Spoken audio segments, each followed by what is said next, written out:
industry. And we partnered with MSR Media, an independent film producer, and we set about making movies on the island of Nevis. There was, of course, much said, as is the norm here on the island. We live in a very robust democracy.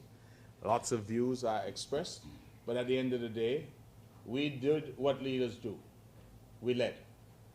And we introduced this movie industry, and I can say here today with some degree of satisfaction that it has and continues to create value for the island of Nevis.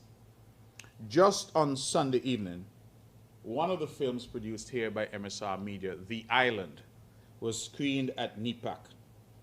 And it showcased the island's breathtaking scenery and the contribution of local businesses and residents. Now, I decided to go because I had not seen this movie for myself, and this, recall, is one of 9 that were filmed here by MSR Media. The movie starred Michael Jai White, who was an action star from the United States, and he's well known, but what for me touched me most was to see our local stars. We had people like Esther Brooks, who played a very prominent role in that movie. We had some police officers who played roles in that movie. We had quite a few locals who played roles. We had Michael Henville, who played a role. And the truth is that Nevis played a role because the island was showcased in spectacular fashion. In addition to that, as the credits rolled, we saw the number of businesses: transportation, taxi operators, boat operators, water taxi operators, tent rentals, catering. And it struck me that it is something that we should feel proud of as Nevisians. That we had, out of thin air, came up with something that is actually bearing fruit for the island of Nevis. And that is why I keep saying that sometimes ideas come, and particularly when they're new, we anticipate that there will be resistance. In fact, sometimes even strong opposition. But at the end of the day, it is for government to lead, for government to take decisions, and for government to try to push us forward. Many of the things that today we take for granted, in fact, even the country's independence was opposed. The introduction of Social Security was opposed. So many things. The introduction of the 4 seasons was opposed. And so too, the movie industry was opposed. But here we could sit at NEPAC on Sunday and watch a film.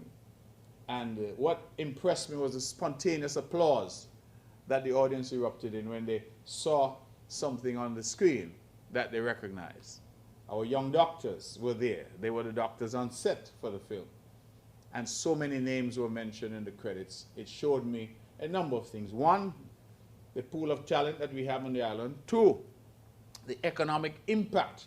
And I want members of the press and the public to recognize that this was at a time when Nevis was on her knees during the pandemic. And here we have all of these vendors who made a little something because we as a government took a decision to partner with MSR. And MSR, I always say thank you to them because we had an arrangement, we had an agreement, and MSR delivered on what was agreed to the island of Nevis. I have no quarrel with MSR in relation to what we asked them to do and what they did. They delivered for the island of Nevis. And I have said so publicly. Had they continued to deal with the NIA and continued to make movies here in Nevis, all of the hoopla and roro that came after may not ever have happened. But that is a matter for those who write history. All I can say is that I thank them for their time here, because what they did for Nevis was to jumpstart this movie industry, this film industry. As a result of that, the NIA has gone ahead. We have set up our film commission. We have passed legislation in the Nevis Island Assembly. And I am pleased to say that the Location Guide UK, a location's website and digital newsletter, has just featured Nevis for the 2nd time this year naming Nevis among the emerging and lesser-known film destinations globally. So we're getting attention, we're getting traction, and that is what we're seeking to do. Let me go further to announce that NEPAC will host the world premiere of Pan Girl, a short film celebrating Nevisian steel pan culture. It is directed by our own Juliet Jeffers. It stars Juliet Jeffers and rising local talent Hadassah Daniel. Tickets go on sale next week for the November 28th screening event. Follow the Nevis Film Commission and Film Focus Nevis on Facebook and Instagram for more details. Now let me pause there. Pan Girl was an idea brought to us by Juliet Jeffers. You may know Juliet Jeffers because she has had roles in all kinds of films. She has really been someone who has been around the film industry. She's been on television, Law and Order, and different types of those series that we would know very well. And she has done well. And what I love about Juliet Jeffers is that she has never forgotten where she's from. And she's a proud daughter of St. James, and she came back and she said to us that she wants to contribute. And Juliet has therefore hosted acting sessions for free, I might add. She has come now to do this short film, and again, exposing local talent. Young Hadassah Daniel was the main feature in this film. And so I ask the people of Nevis to go out and support, see what we're trying to do, and this film will be screened on November 28th.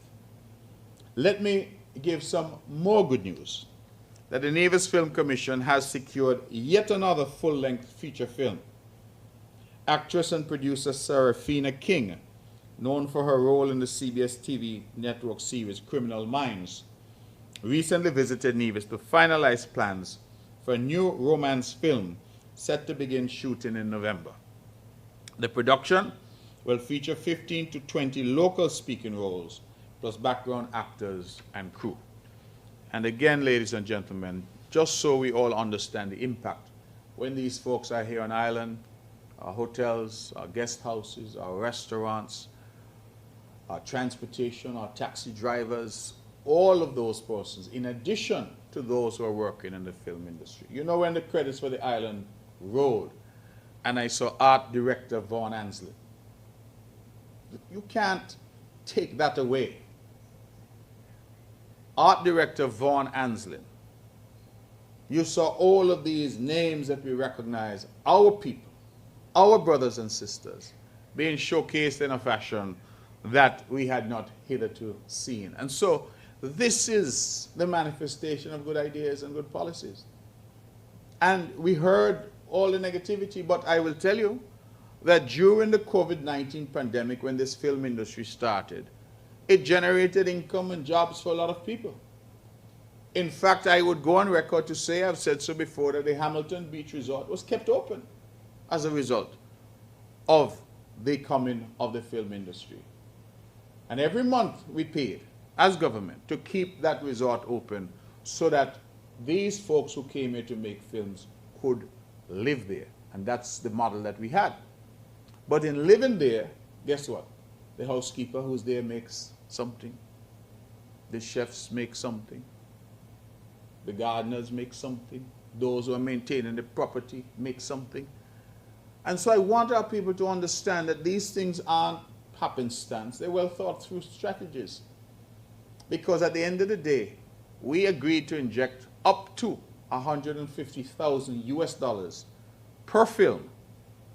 But we stipulated we will not be paying the filmmaker or the producer. We will be paying the local accommodation costs. Put differently, that money went directly to Hamilton Beach Resort. That money went directly to local villas.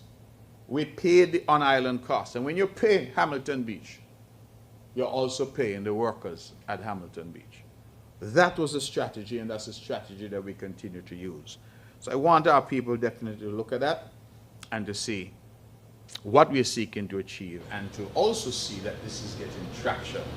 We have just wrapped a full-length feature film that was done here recently, I think over the last month month ago or so. And I'm told that those folks are due to come back to do a second feature film. And here I am this morning announcing yet another feature film that starts in November. Now, for a small jurisdiction like ours, I think the ability to attract this level of activity in the film industry is quite significant. And so I thank all who have been involved and continue to be involved, including, of course, our film commissioner, Mrs. Pamela Martin, and who continues to engage and to do an excellent job in attracting various film producers and film productions to the island. I know that I've emphasized film, but let me just end by saying that, of course, we also welcome fashion shoots, we welcome commercials, and we have also been having some success in the area of fashion shoots, and we've had some catalogs shot here on the island of Nevis. We need to celebrate these achievements. We recognize that we are still very much at the foundation stage, but clearly word is out and people are responding positively. Let me segue to our tourism industry. I would have announced that we have been joined as CEO of our Nevis Tourism Authority by Ms. Andia Raverier. Ms. Andia Raverier has come to us. She was hitherto in Anguilla and then in Dominica, has deep experience, training, and leadership. And we're expecting, of course, that she'll bring fresh perspectives and strategic direction to further strengthen Nevis as a premier Caribbean tourism destination. She has advised that she's already very much on the way with her staff at the NTA to prepare strategic plans for us for the new season and moving forward. And we look forward very much to working closely with Ms. Raverier. It's a French name. I struggle with it all along, so please forgive me if I don't quite get it right, but I think it's Raverier. Raverier. Okay, I'll stick with that. St. Barts. As you know, we've been trying to develop a relationship with St. Barts. Why? Because St. Barts is a little island that is only 15 minutes by light aircraft away from us. But it has a product that is very similar to us in terms of the people that St. Barts seeks to cater to. The higher end of the market, the top 1%, so to speak. And we have long said that there are synergies that we can develop with St. Barts. For example, can we not offer day trips to and from? 15 minutes by light aircraft. Imagine if you could hop on the plane in St. Barts, you're here in 15 minutes, you hop on the plane, you're in St. Barts in 15 minutes. What does St. Barts offer the Nevis guest or the Nevisian? It offers French food, it offers French experience, it offers significant luxury shopping for those who are into that. What does Nevis offer them? Rich history, mountains, lushness, hikes, spa, and something that many of them want to do but they don't have in St. Barts, golf. And so we see that there is a perfect opportunity for some synergies in tourism. One of the things that we are also promoting with St. Barts is as we embark on our airport expansion project in Nevis, we are hopeful that when that airport is done, we will have parking space for up to 40 private jets. Since many of the St. Barts clients use private jets as their transport, but cannot land in St. Barts, we are discussing with them using Nevis as a hub so that those private jets would come here, park here, and those people will be ferried to St. Barts by light aircraft in 15 minutes. They currently do that using Juliana Airport in St. Martin, which we expect will continue to be their main hub, but we are hopeful that Nevis can provide some backup in that regard. And especially over the Christmas season, that will be excellent for them. They love the idea, and we're working together. The last aspect of collaboration that I will mention is in agriculture. There is a huge appetite in St. Barts for fresh food, fresh produce. And I'm talking lettuce, tomatoes, cucumbers, cabbage, leafy greens generally, and they have an insatiable appetite for things like mango and coconut. They're telling me that most of their produce, believe it or not, still comes from France. And it comes from France, it goes now to Guadeloupe. and then it comes to them. So sometimes when they get that produce, it could be a week late. And so the idea of fresh produce, and we know the quality of guests that they get in, they want something that's fresh. Now I have spoken to our boating community here, and the guys are telling me that they can get from Nevis to St. Bart's in less than 2 hours on the ocean. And so there is certainly the possibility for farmers in St. Kitts and in Nevis to start to produce for a market like St. Bart's. Mangoes. As we say in Nevis, during the mango season, they're banging dog. St. Bart's is telling me that that's a coveted luxury for them. In fact, I asked them where they get mangoes from, and they said St. Martin. And I thought, okay, they said Martin that I know can't be producing mangoes on any scale. And so I want, again, our people to start to reimagine business. Start to think about, if you're a small farmer, can I set up a couple shade houses? And can I say, St. Bart's, I'm going to be growing lettuce for you. I'm going to be growing microgreens for you. I'm going to be growing peppers for you. And then we utilize the existing boating infrastructure that we have to get goods there in good order. Imagine you can pick cucumbers or pick peppers at 6 a.m. and they could be available to the people of St. Bart's by 8:30 that same morning. That is how close we are, and that is what they are seeking and that we need to address. A lot of money is in St. Bart's. Very wealthy people are there, and it's really for us to engage with them. One last thing, I would say one last thing on the St. Bart's engagement is that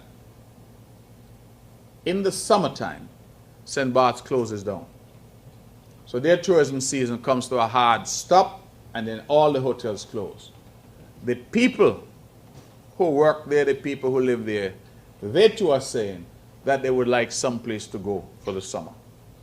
And again, if we can offer them opportunities here to stay at our hotels, our plantation inns, we think that they will definitely enjoy it. And so we look forward again to deepening that engagement with St. Bart's. The NTA is actively conducting site visits and stakeholder roundtable meetings across the island. These engagements are part of the NTA's undertaking of a destination comparative analysis to guide us in marketing and strategically positioning the island of Nevis as a leader in the luxury market in the Caribbean. I should also advise that we have come to the realization that the NTA offices in Charlestown are no longer as conducive as they were. And so we have embarked, and I'm pleased to announce, on a renovation of the building to create a more professional space for those who work there. Put differently, this government is investing in a more significant way in the NTA because we think if the NTA does its job right, then Nevis will prosper. I also want to share that each month, of course, we get the receipts from our Tourism and Development Levy from the previous month. And I am pleased to announce that for the month of August, which would have been collected in September, those receipts are up over 50% from where they were in 2024. The raw numbers in 2024, bearing in mind that we're in the off-season, we earned $132,064.96, and for the same period, 2025, we've earned $198,836.96, and excess over the same period last year, some $66,278.99. But let me hasten to say that you would recall that we increased as a policy prescription, we increased the levy from 2% to 3%. And so that increase is also now being reflected in increased revenue. Increased revenue, I might add, members of the press, that has had no burden on the people of Nevis. And if you realize that every time this government seeks to increase revenue, we look to areas that will not burden the people of Nevis. We go to TDL, which is paid by guests, at the Four Seasons and others, and those who dine at restaurants.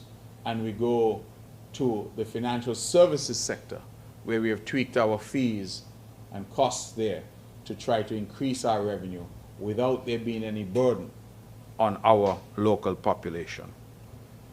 I'm also pleased to announce that we currently have in Barbados, at the CTO Regional Tourism Youth Congress, a cohort of participants.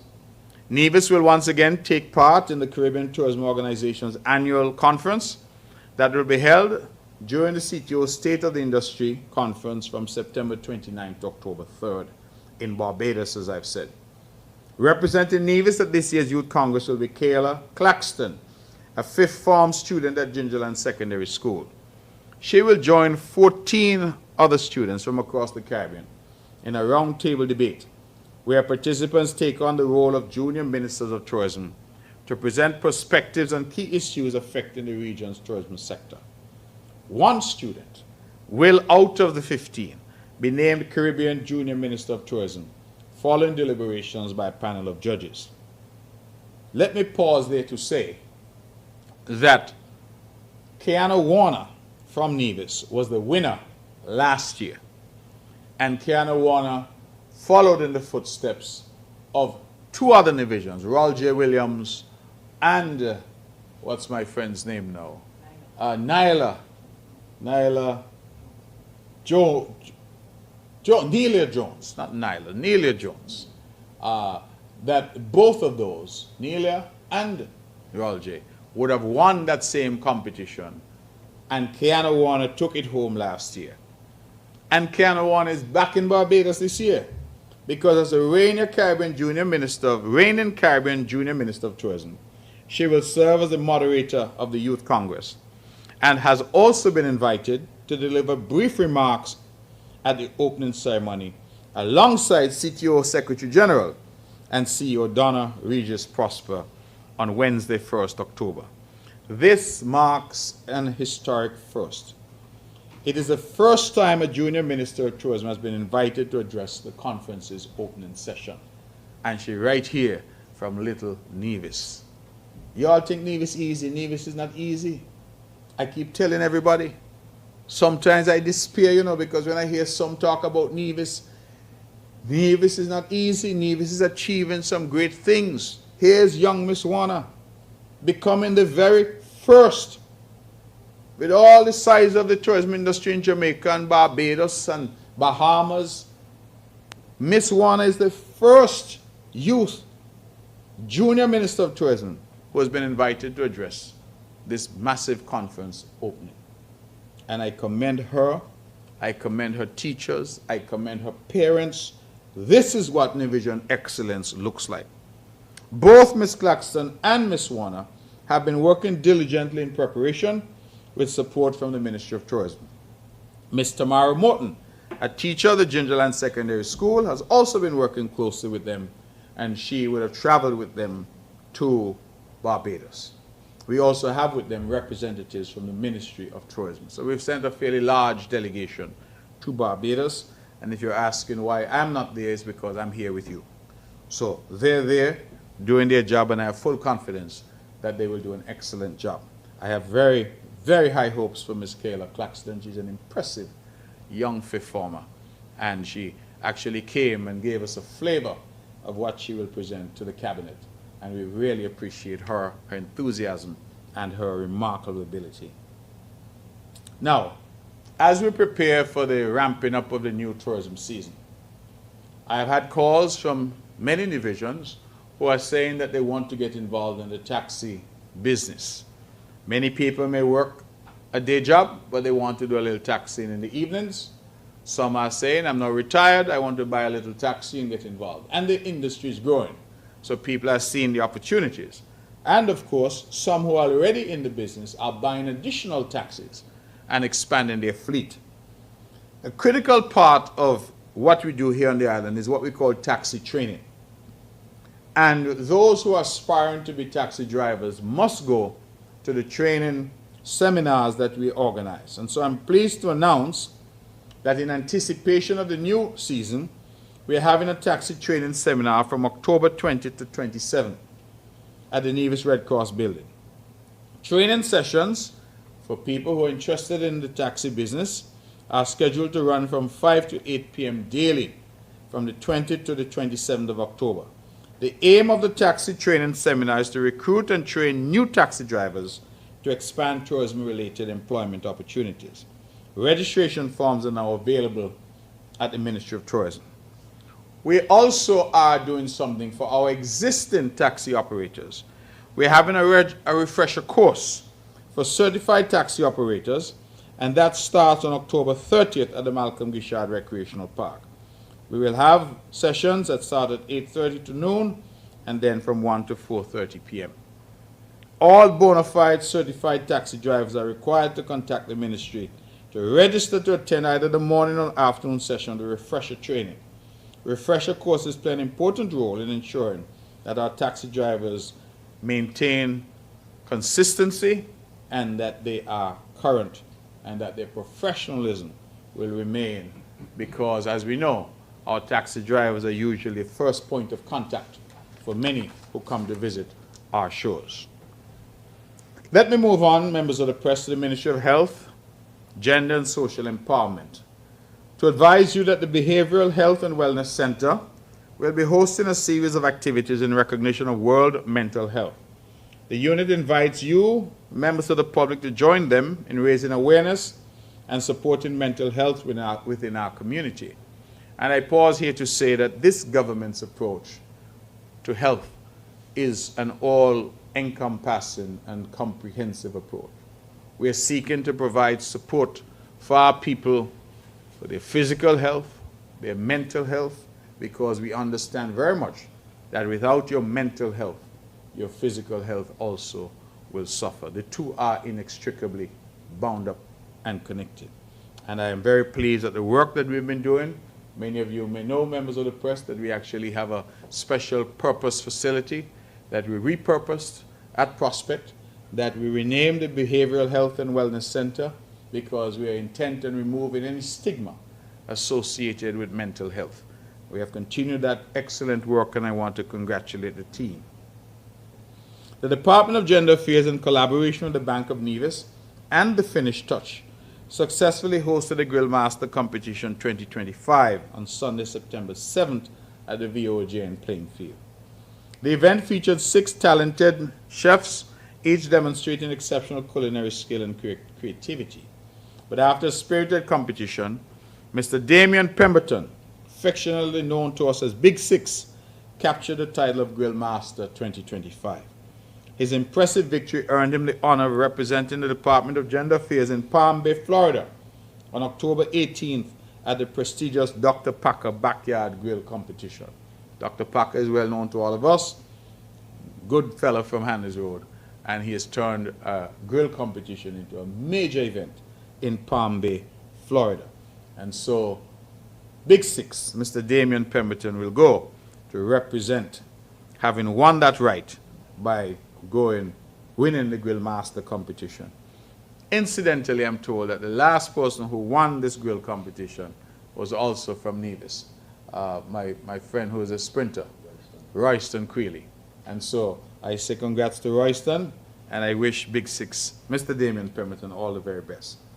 In addition to the Grill Master Showdown, on that day we also had a lively cricket match between the Brownhill Cricket Academy and the Wendell Micey Cricket Academy. Wendell and his team emerged victorious.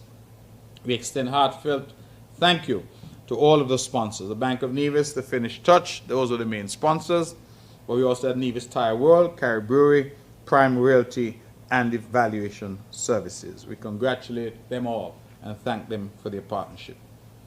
The Department of Gender Affairs is also pleased to announce the call for nominations for the upcoming National Men's Awards 2025, scheduled to take place on Saturday, November 22nd at the Malcolm Guichard Recreational Park. This annual event celebrates the invaluable contributions of men in various spheres of national development. The department invites the public to submit the names of suitable nominees who have made outstanding contributions in the following categories: community activism with a focus on volunteerism, the creative economy, culinary arts with a focus on the service industry, human services with a focus on social workers, law and security, education with a focus on teachers, and climate-friendly small business award. And so we're asking that you submit your nominations, please, for your choice for the National Men's Awards 2025. Let me switch to a topic which is near and dear to me because it's an important part of our health infrastructure and our response in keeping this island healthy, and that is to keep this island clean. The Nevis Solid Waste Management Authority is pleased to announce the appointment of 2 new members to its leadership team. I want to be among the first to publicly congratulate Ms. Marva Frith. She has assumed the duties as the new General Manager of the Nevis Solid Waste Management Authority, yet further evidence of this government empowering women. We're not just talking, we're doing. Ms. Frith brings a wealth of experience and a strong commitment to advancing the authority's mission of sustainable waste management and environmental stewardship across the island. Ms. Frith, as we know, replaces my very good friend Andrew Hendrickson, who was there for many years and I think was a transformational figure in waste management on the island of Nevis. We were very sad to see Mr. Hendrickson go, but he decided that he wanted to focus on his private business, Orange Enterprises, and so he has been doing his thing. We wish him continued success, but we welcome Ms. Frith. She was a choice of the board, and I've heard good things about her, and I am happy to see a woman leading the Nevis Solid Waste Management Authority. I would also wish to congratulate Mr. Everton Mitchum, because as of September 15th, he's a new landfill manager. His expertise and dedication will be critical in ensuring efficient operation at the landfill and in strengthening the authority's overall waste management systems. On behalf of the board, staff, ministry, and on behalf of the NIA, we extend our congratulations to Ms. Frith and Mr. Mitchum. Now, an important announcement. The Nevis Solid Waste Management Authority is pleased to inform the public that the baling of scrap metal has officially started at the landfill. Let me explain, members of the press. We have had complaints about abandoned vehicles. We've had complaints about abandoned white goods all across the island. In partnership with the Nevis Historical and Conservation Society, we started going around the island and seeking to collect a lot of these abandoned vehicles and white goods. Various members of my political party, the CCM, have also had white goods cleanups that we've done around the island, where people bring their old fridges and stoves and we collect them. We may collect them from your yard and remove them from your yard, but it begs the question, where do they go once they leave your yard? It's not as if we can wave a magic wand and they disappear. We are merely moving them from one location to another, which is our landfill. And our landfill now, I think we all agree, is past its sell-by date. It means, therefore, that we have 2 options. We can either abandon that landfill and try to create a new landfill someplace else, or we can seek to reduce the level of waste at this landfill by doing some creative things, like mining the landfill to take out from it anything that is biodegradable, by taking from it anything that can be exported. And so we have had the problem with abandoned cars. We have seen that problem exacerbated because nearly every month, scores of new vehicles are coming to the island. I'm told that we have 3 vessels that bring vehicles regularly now to the Federation from Japan. And on occasions, I've had information that 50 and 60 vehicles would land at one time for the island of Nevis. Now, members of the press, it's a debate that we will have to have at some point. Young people want something to drive. People are saying, well, I'm working late at nights. I have to take my children to school. I want something to drive. And so, on the one hand, one can understand and in fact support people's ambition to have transportation. Transportation is critical if people are going to go back and forth, get to work, get what they need done. On the other side of that is the additional burden that more vehicles place on the roads, infrastructure, on parking, but also in terms of disposal. And a lot of the vehicles that people are importing are already used vehicles. And so the result of that is they may well come to the island and their shelf life is not as long as we would like. And so sometimes those vehicles come, and then in a matter of a few years, those vehicles are perhaps no longer fit for purpose. What do we do with them at that point? So things like people complain to me and they say there's not enough parking in Charlestown. I agree. I said the police keep painting up town with yellow lines and tickets being handed out. I agree. But the more cars that come into Nevis, you realize is the bigger that problem is going to become. But you cannot, in good conscience, say to people that you must not have the comfort of having your own transportation to get around at your convenience. And so all of these are factors that I think should inform a public discussion about where we go in relation to the proliferation. There are some islands like Bermuda that has for many years introduced this notion of one vehicle per household. And so in Bermuda, to control traffic, they said one vehicle per household, and then they allow people to have mopeds and that kind of transport. Is that something in Nevis we may wish to consider in the future? We'll have to have that discussion. But I do know that you now have that emergent problem, because as our people become more prosperous, as development comes, as more employment comes, as the economy grows, it is only natural for people to say, I would like something to drive. And I can't vex with a soul for saying that. But the flip side of that is that it then puts a tremendous burden on the local infrastructure. And then, as I said, when these vehicles finally take their last gasp, what happens to them? And so we need to deal with that. Now, what we are finding, a lot of people are parking these vehicles on empty lots, sometimes even on the side of the road, sometimes even in the road. You see vehicles up on 4 blocks. In the road. You see some vehicles, you see some areas in Nevis you don't even know vehicles are in there because the bee bush, as we call it, has gone over them entirely. The police are complaining. They say these vehicles are being used to hide contraband. So it creates a security problem for us. Health is complaining. These vehicles are breeding grounds for mosquitoes and other vectors, breeding grounds for rats, rodents, and so there's a problem. And the public is complaining because people are saying, and I agree with them, it cannot be fair that I've invested in my home, and we know a home is, for many people, the biggest investment they'll ever make, and the man next door have a set of old vehicle parked up there. Rats and all kind of thing coming from his yard and coming into my yard. He's devaluing my property. I cannot be upset with people because all of those are legitimate complaints. And so, as a government, we have not sat still. As a government, we have said, you know what? Let us partner with a company that can come in, collect, crush, and export. And so that company has arrived, and that process has started at our landfill. So what are we going to do?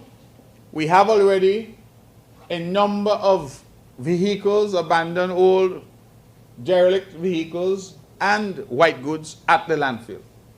So our first order of business is to crush all of those and get them off the island. You see, remember I said the landfill is full? So that will create some space for us at the landfill. The second phase of that now is to go around this island and to say to people who have these vehicles all across Nevis, we are coming for them to pick them up and take them to be crushed and exported. And we're asking our public to cooperate.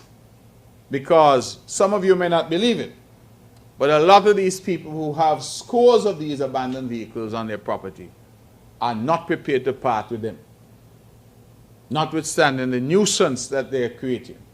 And so we will be using, of course, our powers of persuasion to persuade people that they ought to cooperate.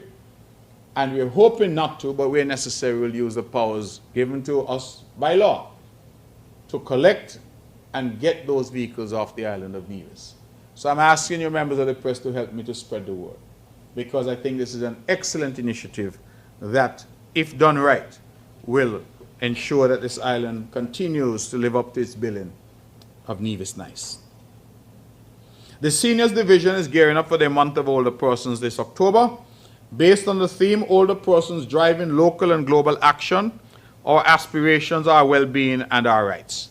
This year's celebration highlights the vital role of older persons in shaping communities and advocating for their rights and well-being. Various activities are being prepared to honor their contributions, raise awareness on issues affecting them, and promote active, healthy, and empowered aging. I just want to take a half a minute to say that we have one of the best seniors programs in the Caribbean. And people have come and have admired what we do here with our seniors. When you have a government that cares about people, it shows.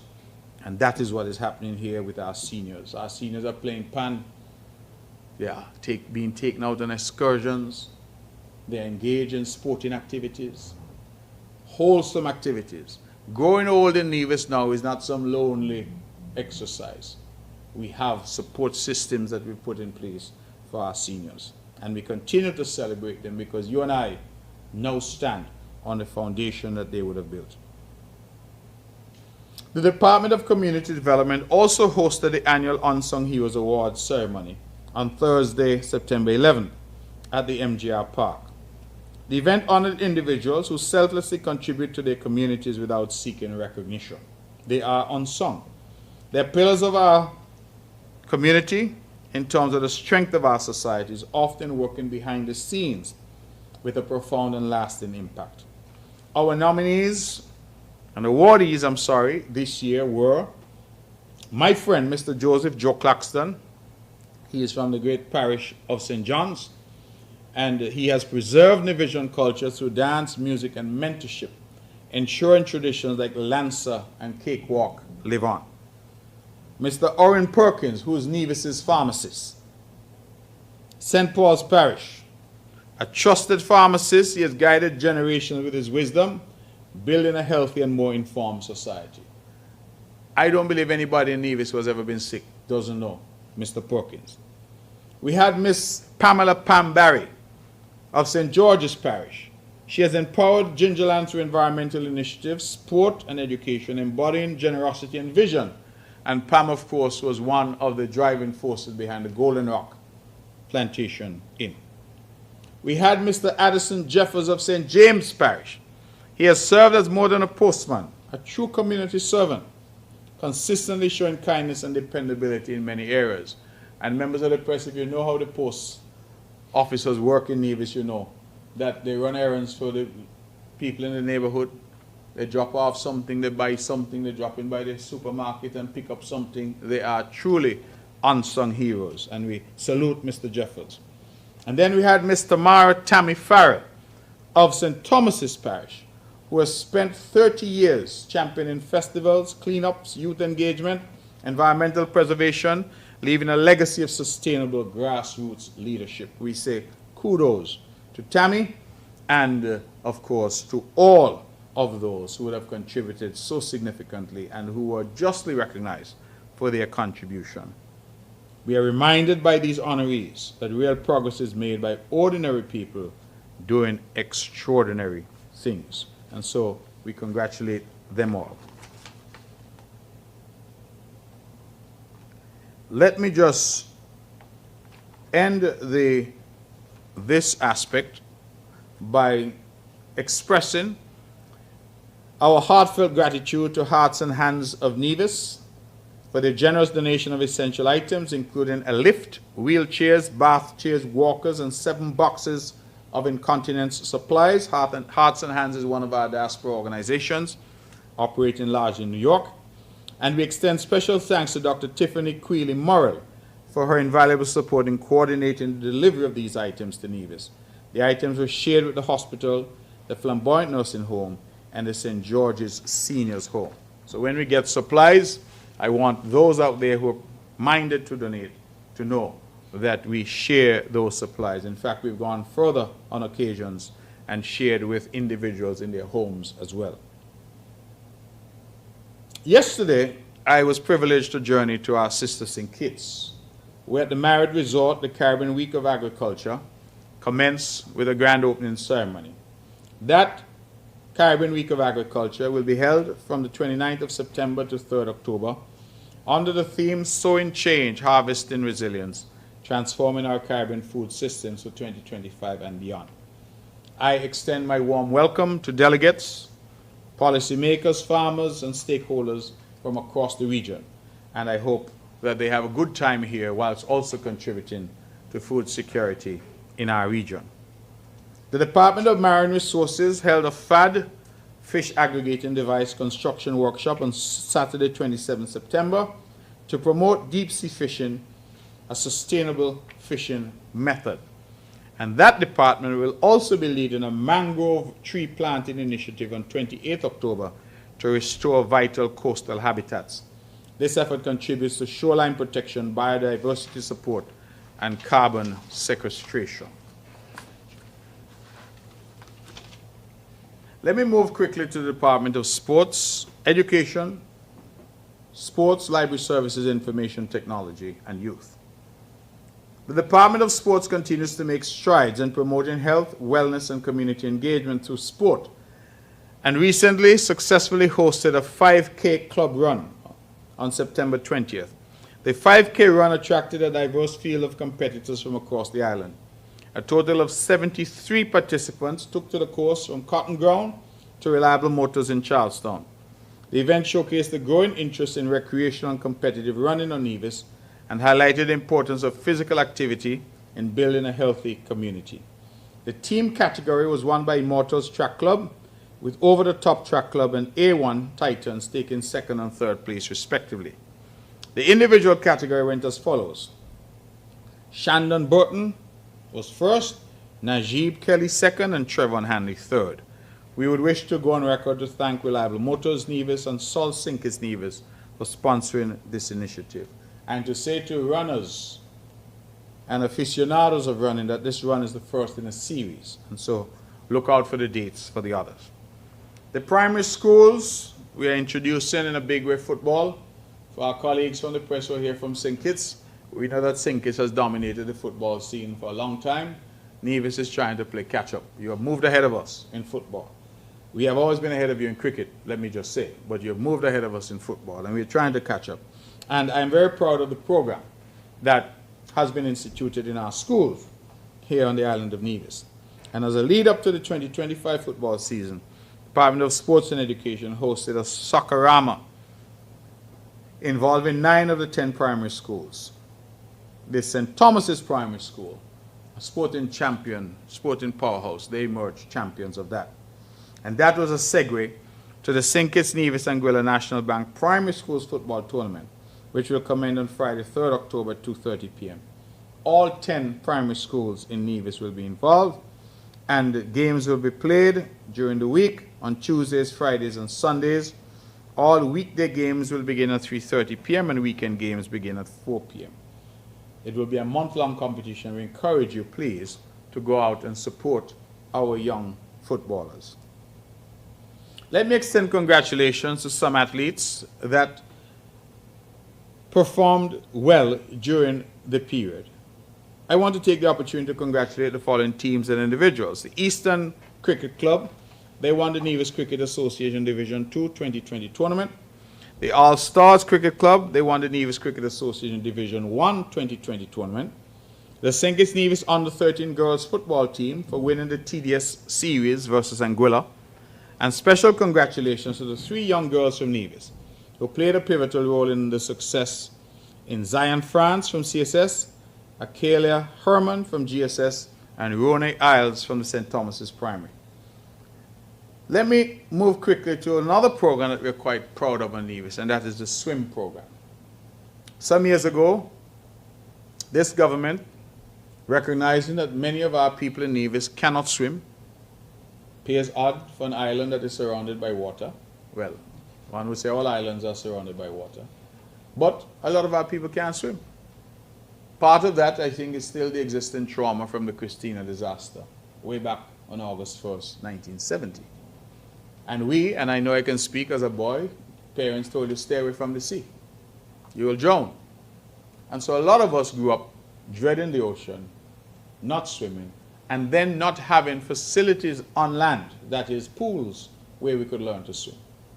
And so a lot of our people simply cannot swim. As a government, we decided we needed to do something about that. So we have introduced swimming in a significant way. And a lot of our people, in fact, I think now hundreds of Nevisians have been exposed. And we brought initially trainers from overseas, but we've also trained local trainers. And the swimming has now taken off in Nevis in a significant way, to the point where some of those swimmers are now trying to swim professionally and competitively. So the Bring It Swim Club would have participated in the Bayview Pirates swim meet in Barbados and would have performed creditably, with several of their swimmers getting medals, attaining personal best times and meeting the qualifying mark for the OECS Swimming Championship scheduled for November of this year.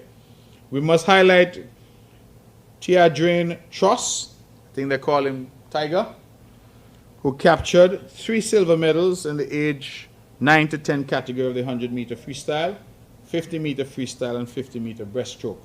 And Juden Connor, who won a bronze medal in the boys 6 and under category. Now, why do I think these results are remarkable? One, the swim program in Nevis is fairly new.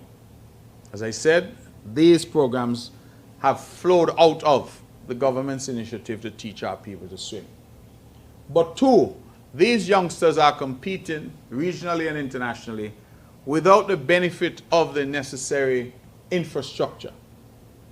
So they are training in the sea. And based on what the professionals are telling me, that does not give them adequate preparation for when they go to the pool at competitive competitions. You know what this reminds me of? When Nevisians used to have to run on dirt and our youth were running on grass. They only get grass if rain was falling. If no rain, you ran on dirt, dust in your face, up at ETW Park. And that is why this government built the Monroe track. Give them a chance to run on the proper surface. Give them a chance to have the proper infrastructure. And that is why that facility was done, so that our young people could now train on a professional surface. Similarly, our swimmers need a facility. And I have already publicly committed to them that we will seek to have such a facility built on the island of Nevis. Either the government doing it itself or through partnership. But we cannot look at these youngsters as young as 6 and 9 and 10 who are medaling. They're getting medals at international and regional meets, and they don't have a facility. So, you know, if you watch swimming, as I do sometimes, you know, in the pool, a big part of your strategy is your turn. So when you swim and you get to the other end, there's a flip and you push off from the side of the pool. Well, when you're in the sea, where you're pushing off from? Some of them have gone up to Montpelier, and I want to thank Montpelier, because I allowed them to use the pool there. But they need a proper facility. They need a proper facility so that their coaches can work with them and they can increase their time. And let me tell you, we never know, we may have the next Olympian swimmer right here in Nevis, in terms of the Olympics winner, because we already had one youngster, I think Mr. Nisbet, his name is, Troy Nisbet, who went to the Olympics, creating history again. You see, remember I tell you, Nevis is not easy. Nevis is not easy. We're creating history in Barbados on Wednesday when Kiana Warner speaks. We created history by sending young Troy Nisbet to the Olympics, the first ever national of St. Kitts and Nevis to go to the Olympics in the sport of swimming. So we need to work with these youngsters. We need to support them, and I want to thank the families, the coaches, the support system. Sometimes while I walk in the morning, I see the parents leaving Montpelier with their children, Very early in the morning they go to train. And it just underscores the fact that we need a pool for them, and we are committing to do that. Youth Impact Awards in anticipation of the Youth Month 2025. Nominations are currently open for the Department of Youth. Youth Impact 12 Awards for youths 18 to 35. The award areas include patriotism, youth in the faith-based community, youth in technology, sports excellence, youth development, extraordinary youth in agriculture, youth in the arts, youth in cultural and historical preservation, health and well-being, youth advocacy, education and lifelong learning, and volunteerism. The deadline for applications is October 24th. So again, please go out and nominate. The Department of Education will today host its elocution contest. That event will be live streamed. It starts at 1:30 and it will be at NEPAC. Please go and support our primary and secondary schools as they compete in individual and choral rounds. The Charleston Secondary School, my alma mater, will host an awards gala on October 11th at the prestigious Four Seasons Resort. Tickets are on sale at the school at a cost of EC $200. That's a good price to have a 5-star dining experience at Four Seasons. So those gentlemen who are here, please treat your ladies, and both of you go. And the ladies who are here, treat your gentlemen, and both of you go. $200 for a ticket as we help to raise funds for CSS on their 75th anniversary celebrations. Primary schools will once again benefit from early release Wednesdays on the first and third Wednesday of each month. On these Wednesdays, schools will be dismissed at 2:30 p.m. and students will return home so that teachers can engage in professional development sessions. And parents and members of the general public are reminded that school breaks from October 24 to 27 for the midterm break. School will resume on Tuesday, October 28th. Please be guided accordingly. And let me just, as I conclude, say to members of the press that the airport development is proceeding at pace, and that our consultant, Perez Arc, has completed and handed over the designs for the new fire station and road realignments. The design of runway, taxiways, and aprons are almost complete.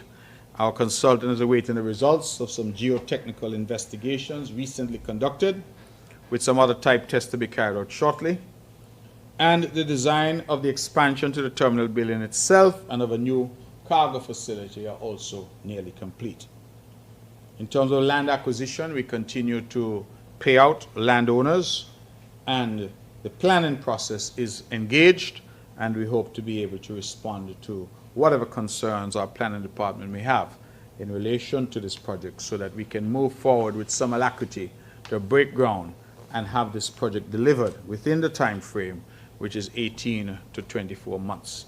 The financing is in place, and we are ready to roll. And so we're just trying to complete those aspects, and then we're minded to break ground and proceed to completion of a brand new facility at the Van Samer International Airport, which we hope will see direct flights from the eastern seabed of the United States, eastern coast of the United States, I'm sorry, I meant seaboard, not seabed. And also that we will see private jet traffic coming into that airport. And of course, we anticipate that the regional traffic will also come. We're seeing new regional carriers. In fact, I just saw, I think it's called Contour. Not heard of them before, but they're now flying to Dominica from the U.S. Virgin Islands. So there are a number of possibilities out there now. Sunrise Airlines is coming out of Antigua, and we hope that we'll be able to capture some of that as we develop this island. This government, members of the press, is about development. It's about progress. It's about moving this island farther ahead and ensuring that when we leave the stage, we would have left Nevis better off. I will now take your questions and comments and try my best to respond to them. Thank you very much. Good morning, Mr. Premier. Elke Hewlett, Department of Information. So I'll try to ask non-controversial questions and leave the heavy hitting to my colleagues. First of all, in terms of the airport expansion project, where are we at with the payment to landowners? Also, can we get can you give the public an update on the geothermal project and speak to whether or not there's been discussion between the NIA and the federal government regards power sharing between Nevis and St. Kitts? Power sharing? Yes. Uh-huh. Once the resource has been developed. As in, how will St. Kitts get energy from that resource? Got you. Well, one slightly controversial question. I saw a clip where Dr. Timothy Harris called for the repeal of the Special Sustainability Zones Authorization Act. He said establishing special economic zones is basically tantamount to reintroducing colonialism in St. Kitts, selling out the country to, quote, foreigners, and among other things, quote, a colossal betrayal of our people hatched in secrecy, end quote. However, when I watched the debate on said legislation in the National Assembly, I neither saw nor heard Dr. Harris. So why do you think he failed to add his 2 cents where his opposition would have been on the record and perhaps suggestions made regarding amendments be considered, but as we say in local parlance, had the most to say after the legislation was passed? So while we're on that, when will public information on the proposed project for the SSZ, which is a special economic zone, be made available? And will there be public discussion between the NIA and the citizens and residents? I think that's it for now. Thanks.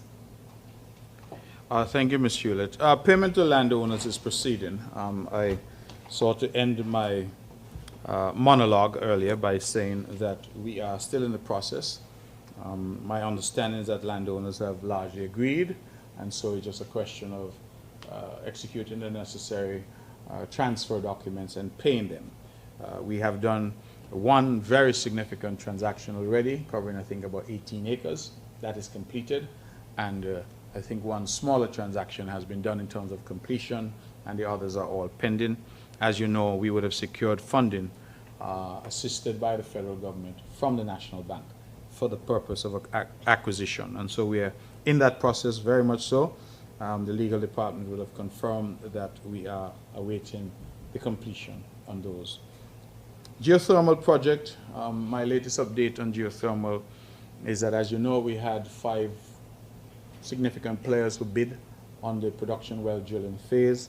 I am advised that the analysis of those bids, that analysis would take 2 parts.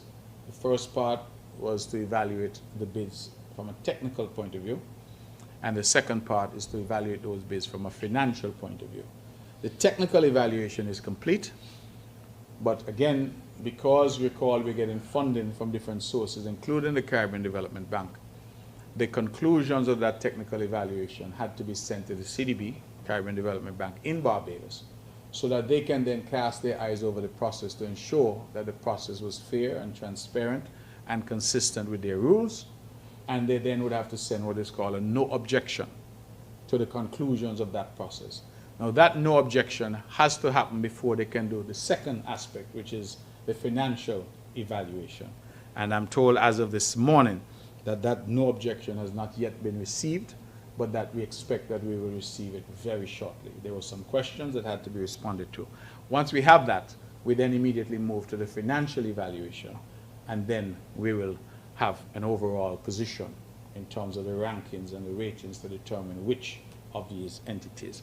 It is frustrating in terms of time, but these are the safeguards, if you will, that these lenders have put in place to ensure that this process is open, it's transparent, and there could be no accusation of any corruption or any favoritism in the process. And so I am allowing the process to run its course, and the hope would be that we should have some word for the public as soon as that process completes as to who has been awarded the contract to do the drilling. Power sharing between St. Kitts and Nevis geothermal. The intention is, of course, on the first phase to do a 30 megawatt plant in Nevis that will provide all of Nevis's baseline power. If you look at the phases, we're then also looking for the connection between Nevis and St. Kitts. I think they're looking at connections which go to the shortest point, which would take you to Majors Bay. that is called, and then they're also looking at connections to take it to Bastille. What that will do is allow us to transmit power using undersea cables to St. Kitts. And it's old technology. This is nothing new, nothing controversial. So we anticipate that we'll be able to do that. But we'll be able to report more because this is being done in a phased approach. On that point, let me just say something. I have heard again the negativity, and unfortunately so much of what we're trying to do here for the island is met with negative responses from some quarters. And one of the things which apparently has gained some currency is that this government has somehow given our geothermal resource over to the federal government on St. Kitts. I want to just say that that is an absurd suggestion. Working with St. Kitts, the NIA and federal government working together to harness geothermal for the benefit of all the people of the country does not constitute handing anything over to anybody. The resource is in Nevis. It belongs to the people of Nevis. It remains in Nevis. It's not moving and going anywhere. But what we have realized is that this has struggled for 2 decades because there was not the political will nationally to make it happen. And I have repeatedly gone on record to say that I'm grateful to Prime Minister Drew. Why? Because he has seen that this project has benefits not only to Nevis, but also to the people of St. Kitts.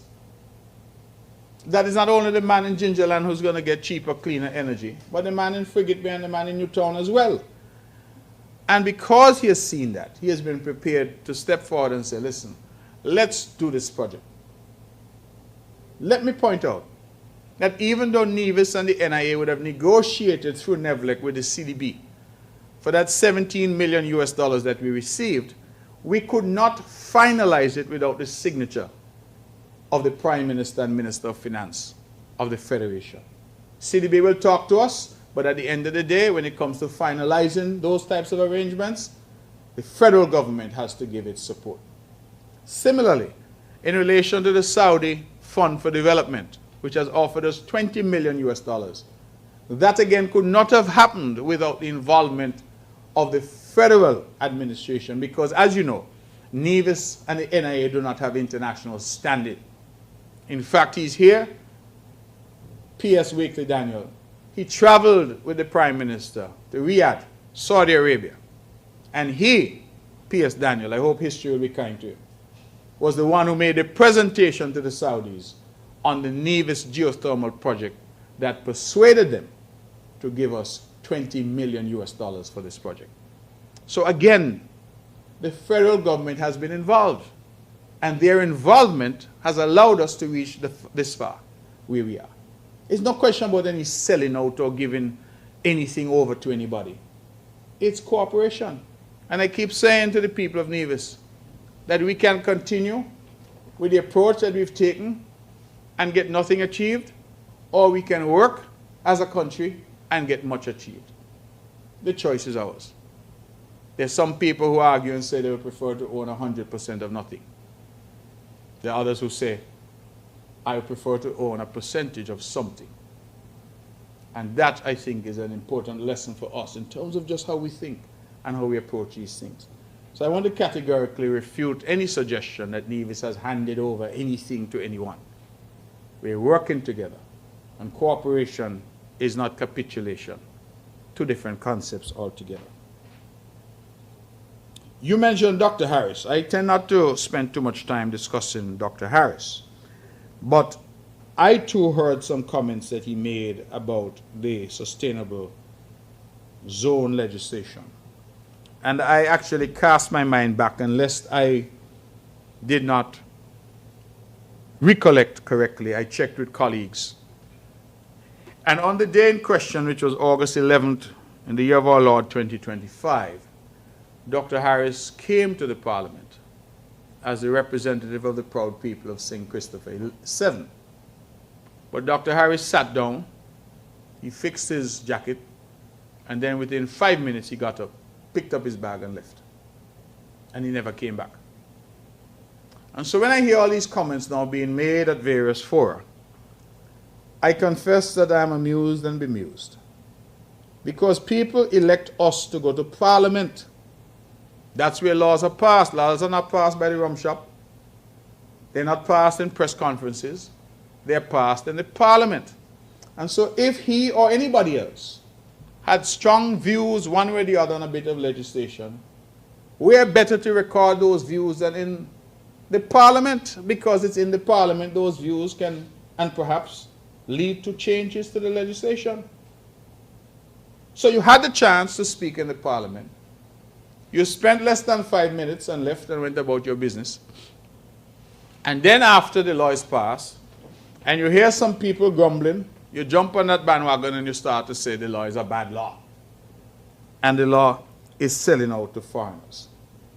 I just want to remind us, because sometimes our memories are short, that if you want to talk about who would have sold out to foreigners, we had a jail project that was approved in St. Kitts, where 5,500 shares were offered to a Chinese developer to build a jail. 5,500 passports were negotiated to build a jail. All I will say, it wasn't me who negotiated that jail. So if you're really talking about selling out, well, who gets these passports for the CBI program? It's not foreigners? So sometimes when people make these comments, and listen, I am seeing, some commentary from some quarters. I saw a particular gentleman, I won't call his name, but he's up in arms talking about lands in Nevis and the use of lands, and the fact that this SSZ and this proposal for the South Coast in Nevis is bad because lands, and he keep talking about lands. And I smiled because in the 1950s, that gentleman would have come to us from old Mother England when we were still a colony, and our people were arguably less informed than they are now. And by the time the 1960s rolled around, he owned hundreds of acres of land on Nevis. Was that a land grab? That's the language that I'm hearing today. It is up for you, to the press, to do your research. Hundreds of acres of land in the hands of one man who now dares to lecture us about land. And this is the type of thing that worries me, that some of us here on this island seem to want to have very short memories. Because if from 1950 something till now, how many years is that? Oh Lord, a lot. 70 years? You have owned hundreds of acres of land in Nevis. And I ask the question rhetorically, because I know the answer. What has been done to develop those lands? Not a thing. You buy it because you had a bit more money. Some may argue you had a bit more exposure than the local man. Grabbed it, sat on it. Still sitting on it. No development. No jobs created. No improvement. And then you dare to attack people who are coming to say that they want to do something with the land.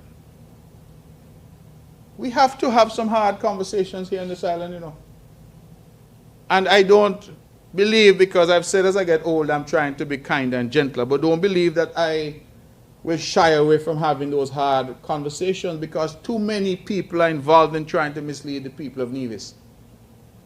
And as the old saying goes, sometimes you have to examine the horn.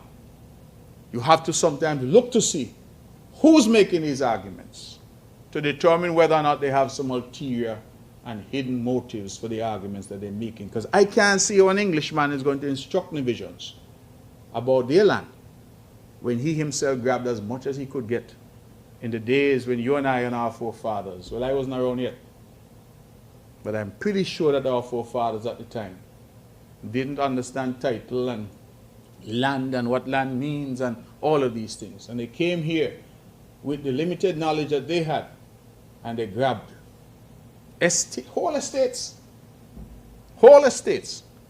and have done nothing to develop those lands in all those 70 years. But they now come to say to the people of Nevis, we have the answers for you. We will lecture you. We will tell you what you must do and what you must not do. But we ourselves have grabbed as much land as we could And that is somehow all right. I'm Nivision, I'm proud Nivision. My neighbor string buried down in Scarborough. I wasn't like P.S. Daniel and then born in hospital. I born in an old house down in Scarborough, in Henley Park, Gingerland. And nobody's going to come here and lecture me about the island of Nevis. Some people are just not qualified. Let other people make the argument. Let other people make the argument. But some of them who are coming and talking, they're not qualified. I saw a comment from a white American lady who is married now to a white Trinidadian man. Another family that owns significant acreage on the island and has done absolutely nothing to develop that land. Sometimes we don't even know how they get these lands, but we know they have them. And the lady said, made a comment and said, Bradshaw must be rolling in his grave. And I smiled because I said, the limited knowledge that I have from reading about Bradshaw, if Bradshaw was around, she might not have been on Nevis. Because Bradshaw used to use that power of deportation. But you have a nice, benign premier. I welcome all shades of public opinion.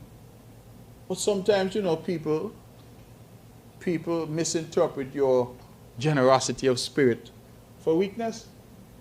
And there's some of them on this island here who seem to feel that they have the power to dictate to us when they're not concerned about us and our development. They oppose every single aspect of development. I will share a story with the press. I won't call any names. But one lady who came here and who bought, I am told now, somewhere in the region of almost 800 acres to build a private home. Happened under another government, not ours. 800 acres to build a private home. That lady expressed to me that her view and vision for Nevis, imagine you come from outside and you got vision for Nevis, but her vision for Nevis was a vision that the Rockefellers had implemented in St. John in the U.S. Virgin Islands, where they bought up nearly all of St. John and turned it into a national park. So if you go to St. John, even to this day, people live in clusters on the periphery, but you cannot build inside the national park. And so her goal was to buy up as much land as she could, because her intention was that no development should come. And I remember I said to her, I said, okay, I hear you. You know, I'm a gentle fellow. So I hear you, I understand what you're saying. But when you need the trappings of modernity, you get on the plane and you go back to New York. And in New York, you have access to everything that you need. So you don't think the people of Nevis must also have access to development, to health care, proper housing, proper roads, a home if they so desire, a piece of land, a business. Children go to university. And when our children go to university, should they stay in New York and stay in London, or do we want them to come home and have opportunities in this their land of their birth? Because a lot of those who are talking and telling us to be against development, they have already lived their lives, you know. And many of them are very well off. And many of them at the first sign of difficulty, they get on the plane and they're gone.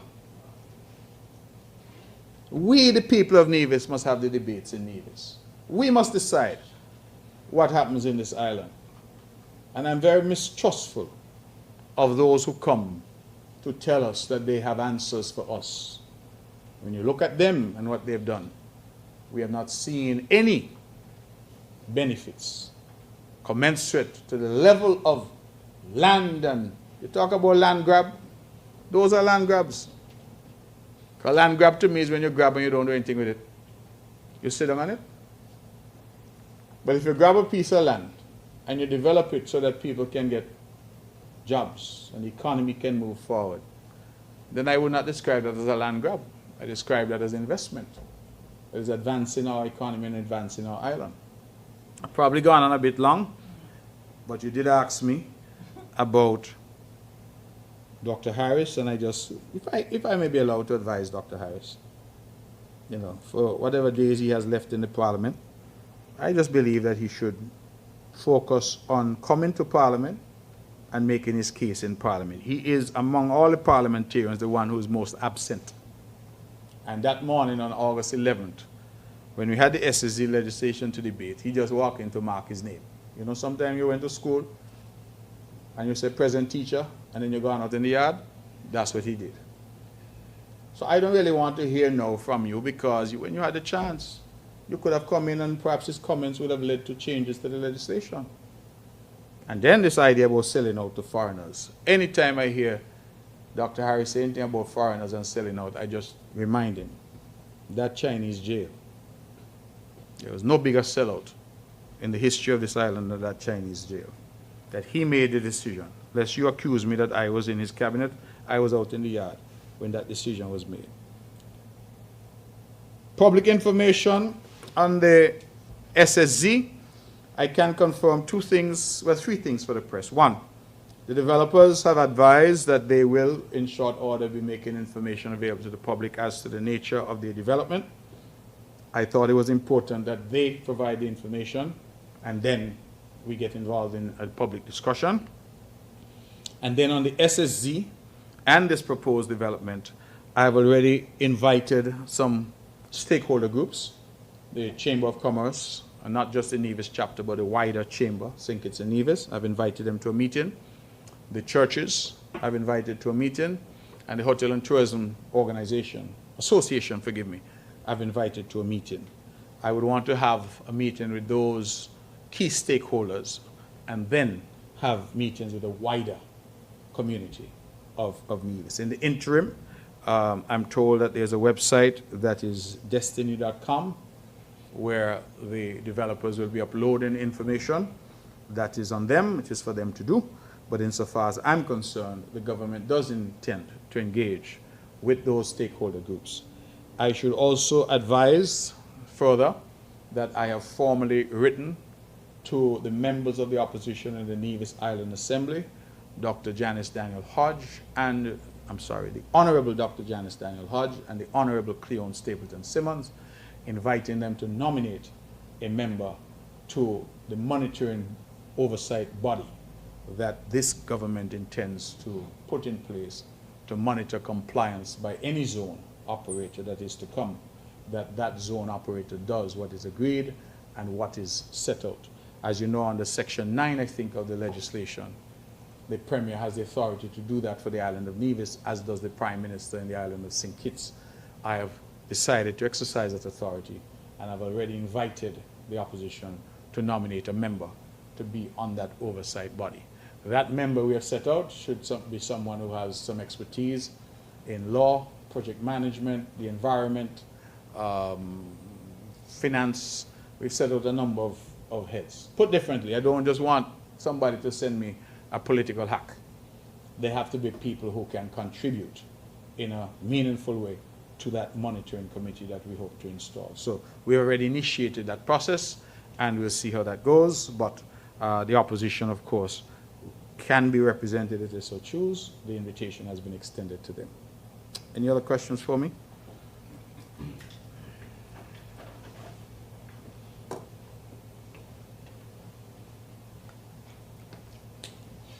Good morning, Premier. Good morning. Glenn Bart from SKN Newsline. I want to start first with the sustainable zone legislation, but more importantly, I believe, is the issue of vetting potential investors who may want to develop their projects in such a zone. We have had the experience over the years under the CBI program where a number, and it happens both on St. Kitts and on Nevis, properties that are unfinished, properties that were finished and remain unopened, and there seems to be no way out for the government and people of this country to get the benefits of those developments. Mm-hmm. First of all, I would like you to shape your answer between the context of the CBI and this proposed sustainable zone? What is the difference? Is there any overlap? And then secondly, because of the complexity now today of all kinds of characters pretending to be above board, how deep, how extensive is our vetting process, due diligence process, in ensuring that these potential investors do have the capital, the know-how, and intend to and must complete their projects.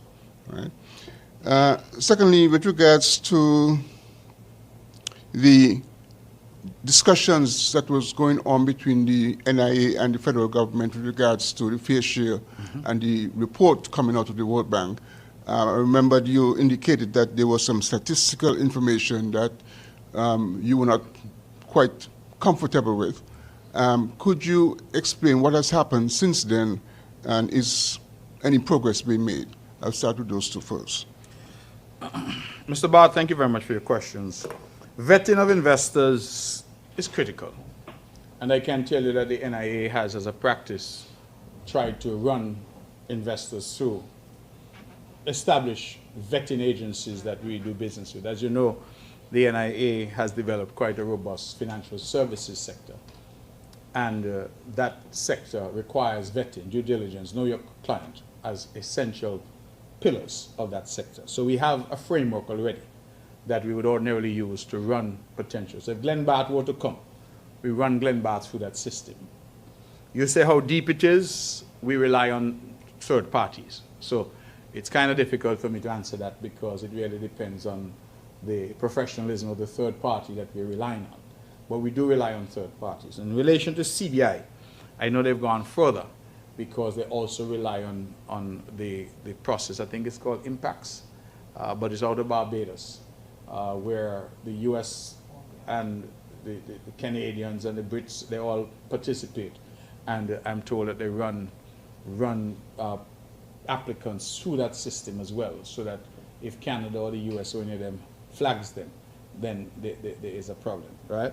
The JRCC, I think, based in Barbados, and they do this whole vetting through that as well, in addition, to using international agencies for vetting. In Nevis, we use the international agencies because that's the established framework that we have for financial services. We use the same framework. But the point you raise is an excellent point. Who are these people? Do they have the capacity? Are they just, somebody in flip-flops with a straw hat and a great idea? And we've had a lot of those that have come. I think, however, the lessons of the past are informing our approach for these developers here. Let's face it, Mr. Barth, a lot of the white elephants that we see around the country, which are the very poor representation of failures of the CBI system, I think they came about in large measure because of the underselling that was allowed to happen here and that went on for a very long period. Why do I say that? The government had set certain minimum investment thresholds. So let us say, for example, that the minimum investment in a real estate purchase was $400,000 US. Those thresholds were set in such a way that when the applicant or the investor paid $400,000 US, then the developer in turn had sufficient funding to do the project.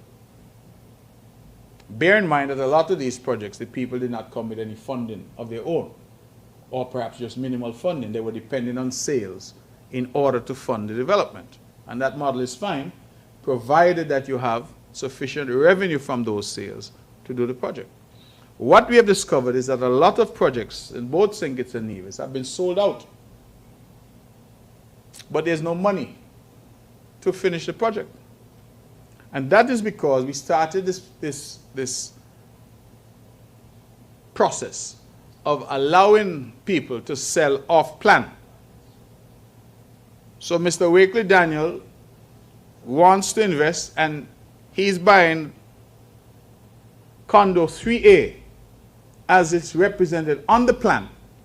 The documents are drawn up, and the Citizenship by Investment Unit was processing that and granting the passport. Only problem, Condo 3A doesn't exist anywhere. There's a development that I know of in Nevis where the developer boldly proclaimed to us that he's already sold 110 units. Except that if you drive up by that development right now, the only thing up there is bush. It's in an area called Bush Hill, and it has stayed true to its name. Only bush. And so you start to wonder how you could sell 110 and not.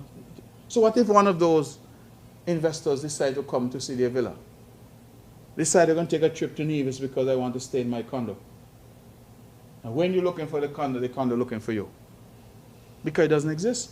These were, I think, some of the failures in the system. And then the government said 400,000. Agents and all of these in Dubai and elsewhere start to say, you can't get that. You have to sell for a lot less. So I'm hearing ridiculous prices like 75,000, 100,000.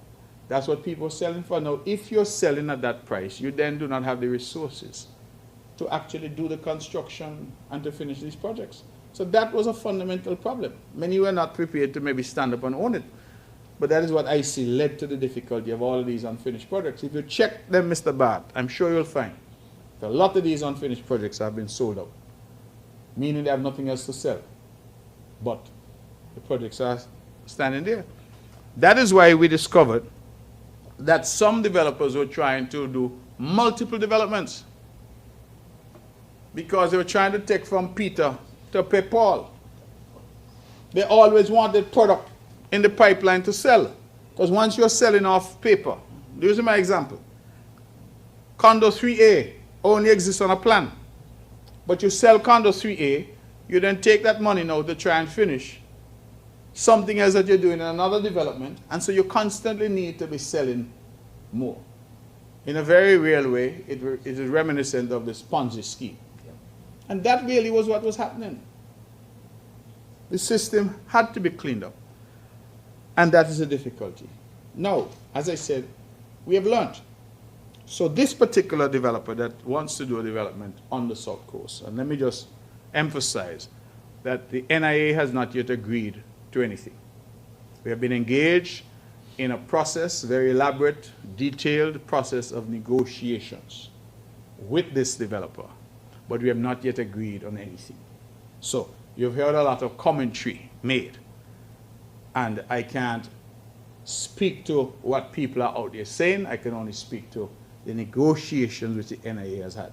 So Mr. Bart, as you know, you're a developer. You come in and you say, I would like X. Nothing is wrong with that. The question is now, what is the government prepared to negotiate with you?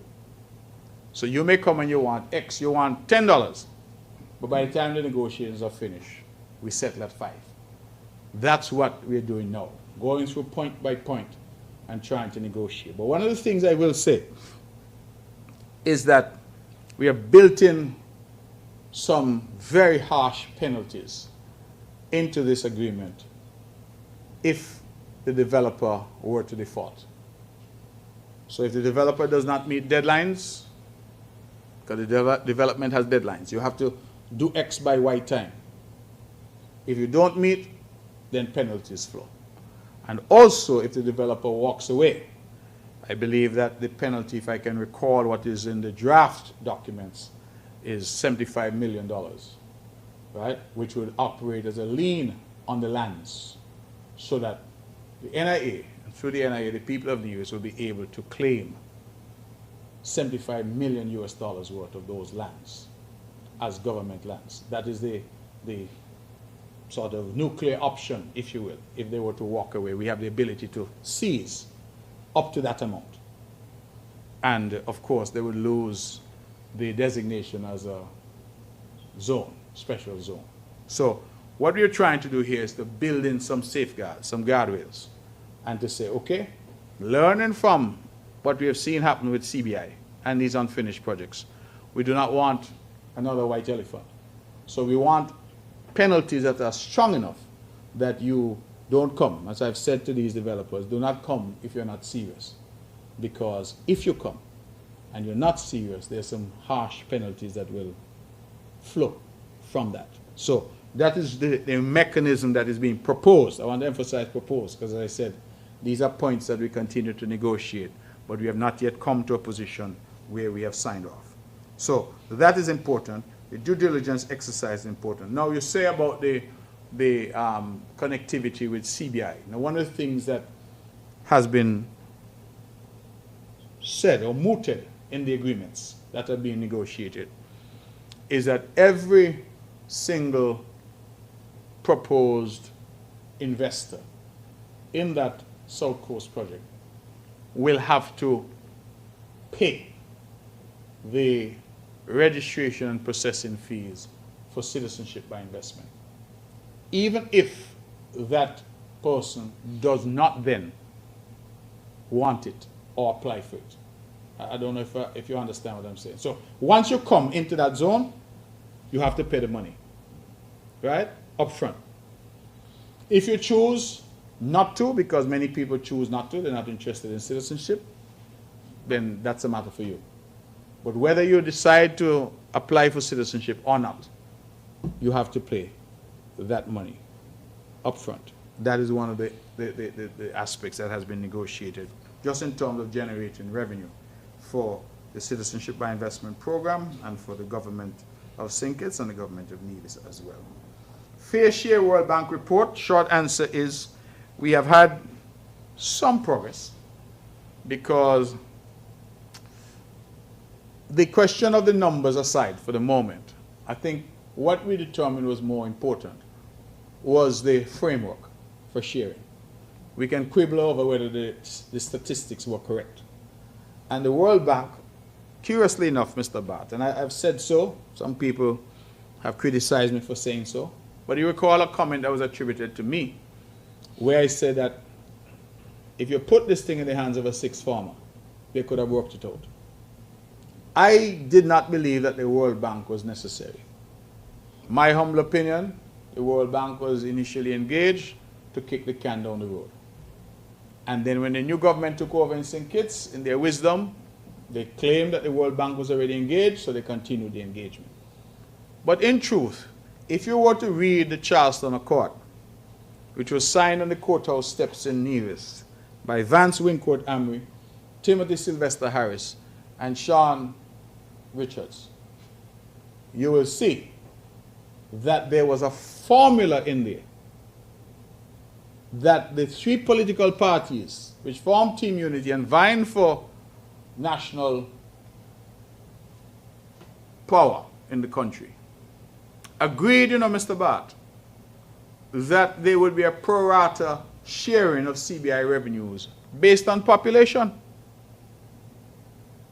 That was, if I recollect correctly, back in 2012 or perhaps 2013. It was in 2013. Where are we now? 2025. Would you believe that the World Bank has come back with the same suggestion? They gave various scenarios, but they said their preferred suggestion was a pro rata share. So I feel vindicated in a way, because I'm saying this could have been worked out a long time ago with some goodwill. Federal government knows what the numbers are, and you share based on a pro rata basis. But I feel that there was some reluctance to go down that road. Why do I say that? If, for example, Nevis were to get 25%, I think the Nevis population is about 27, 28% of the national population. But let us say 25% for just purposes of round numbers. If we were to get 25%, at those times when CBI was bringing in $600 million a year, that 25% would translate into $150 million to the island of Nevis. Instead of that, the island of Nevis started out getting $2 million a month, $24 million for the year. Then it crept up till it got to 5.5 million a month, or 66 million for the year. Now, I am not going to stand up here and be ungrateful, because $66 million for the year is a far cry from nothing, which is what we used to get before. But, Mr. Bard, if we were getting a percentage when CBI revenues were flooding the streets of Bastille, you realize that that 66 million pales in comparison to the 150 million I just mentioned, that the 25% would yield. Some years, the money was as high as $700 million, 500 million. Even at 500 million, 25% would have been 125 million, double what we actually got. So we were, and still are saying, there has to be a framework that is based on fairness. Has there been progress? Yes, because the Prime Minister has recently discussed with me that he wants to move with some alacrity to a percentage basis for sharing the revenue. He had to leave to go off to the United Nations, and so I am hopeful that when the time is back, we can engage further. And that percentage basis is, in my humble opinion, long overdue, because there was always a framework for it. If you read the Charleston Accord, you see that that framework was set out in that document. So we'll have to have that discussion and that debate, and to determine how we now move forward. Now, I will put down the marker now that if you look at CBI receipts today, those CBI receipts are naturally vastly reduced from where they used to be. And so a percentage today would not yield to Nevis what a percentage in yesteryear would have yielded. So I think all of those have to now be part of the discussion and the consideration.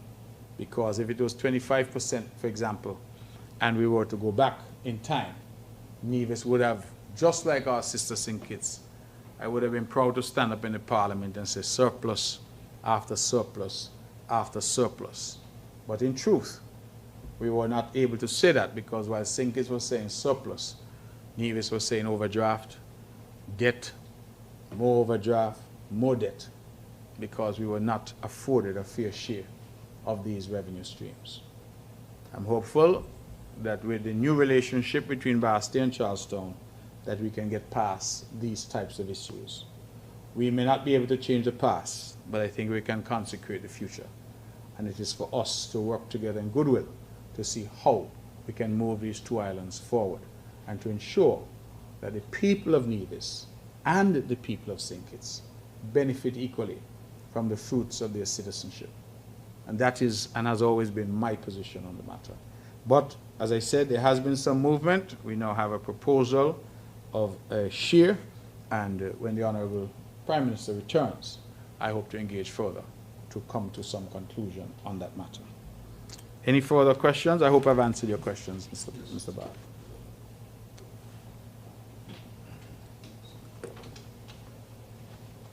Morning, Mr. Premier. Vernon George, the Observer. I got a question for the SSD zone.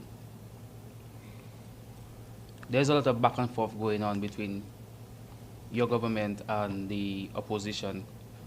Can you tell us exactly when and where this proposal was made? 2, have the government received any approval from the Eastern Caribbean Civil Aviation for the airport extension? If yes, would the report be made public?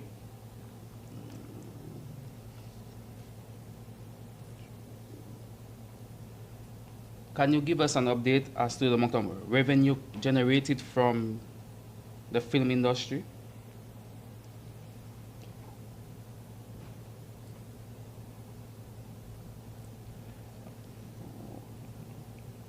Last one is concerning sometime in August, just before the school year started, the Ministry of Education published the new guidelines for the Here. year. Yes. Can you give us a reason why your government allow boys to go school if plate here? Okay. Mr. George, thank you very much. When you got up, I thought I was under arrest because I knew you as a police officer. But you're clearly a man who's very versatile. And so you're now working for the Observer. So thank you for coming to the press conference, and I really appreciate the questions. You said the SSE zone on this proposal. So I made a speech on the 25th of August, and I indicated in that speech that we now had a formal proposal before us that we were considering. I had hitherto, on a town hall meeting that we had in July 5th at the Hanley's Road Community Center, in response to a question posed by someone, I indicated that we had had an initial approach by a developer to do a development on the South Coast, but that our response to that developer was that we didn't own any lands as government, and so they had to go and speak to the landowners to determine if the landowners would be willing to sell them their land, without which, of course, there could be no development. And so we have always known that a development was proposed. When I say always, in terms of since the talk started about this prospect of a development. In fact, I believe I would have met with this developer for the first time and learned who he was in June or thereabouts of 2024. But I feel, Mr. George, that as the Premier of this island, I must engage not in rumors and speculation, but in fact. And I was reluctant, and I remain reluctant, to engage in a conversation about what if and what might be, as opposed to engaging in a conversation about what I have in front of me.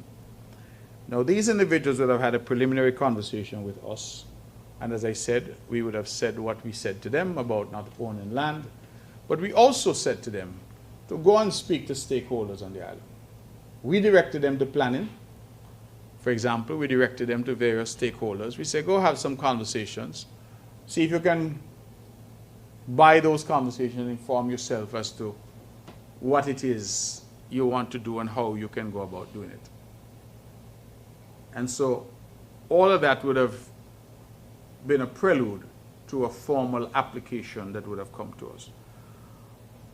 I would say we got that formal application. I don't have a date in front of me, but it would have been sometime in, I would want to say it would have been sometime in August or thereabouts, perhaps late July. I don't, but I can check on that for you in terms of when they said, well, okay. And I will just say that the conversations have been ongoing, but the developers were of a view that they really could not submit anything to us until they had secured sufficient land to do a project.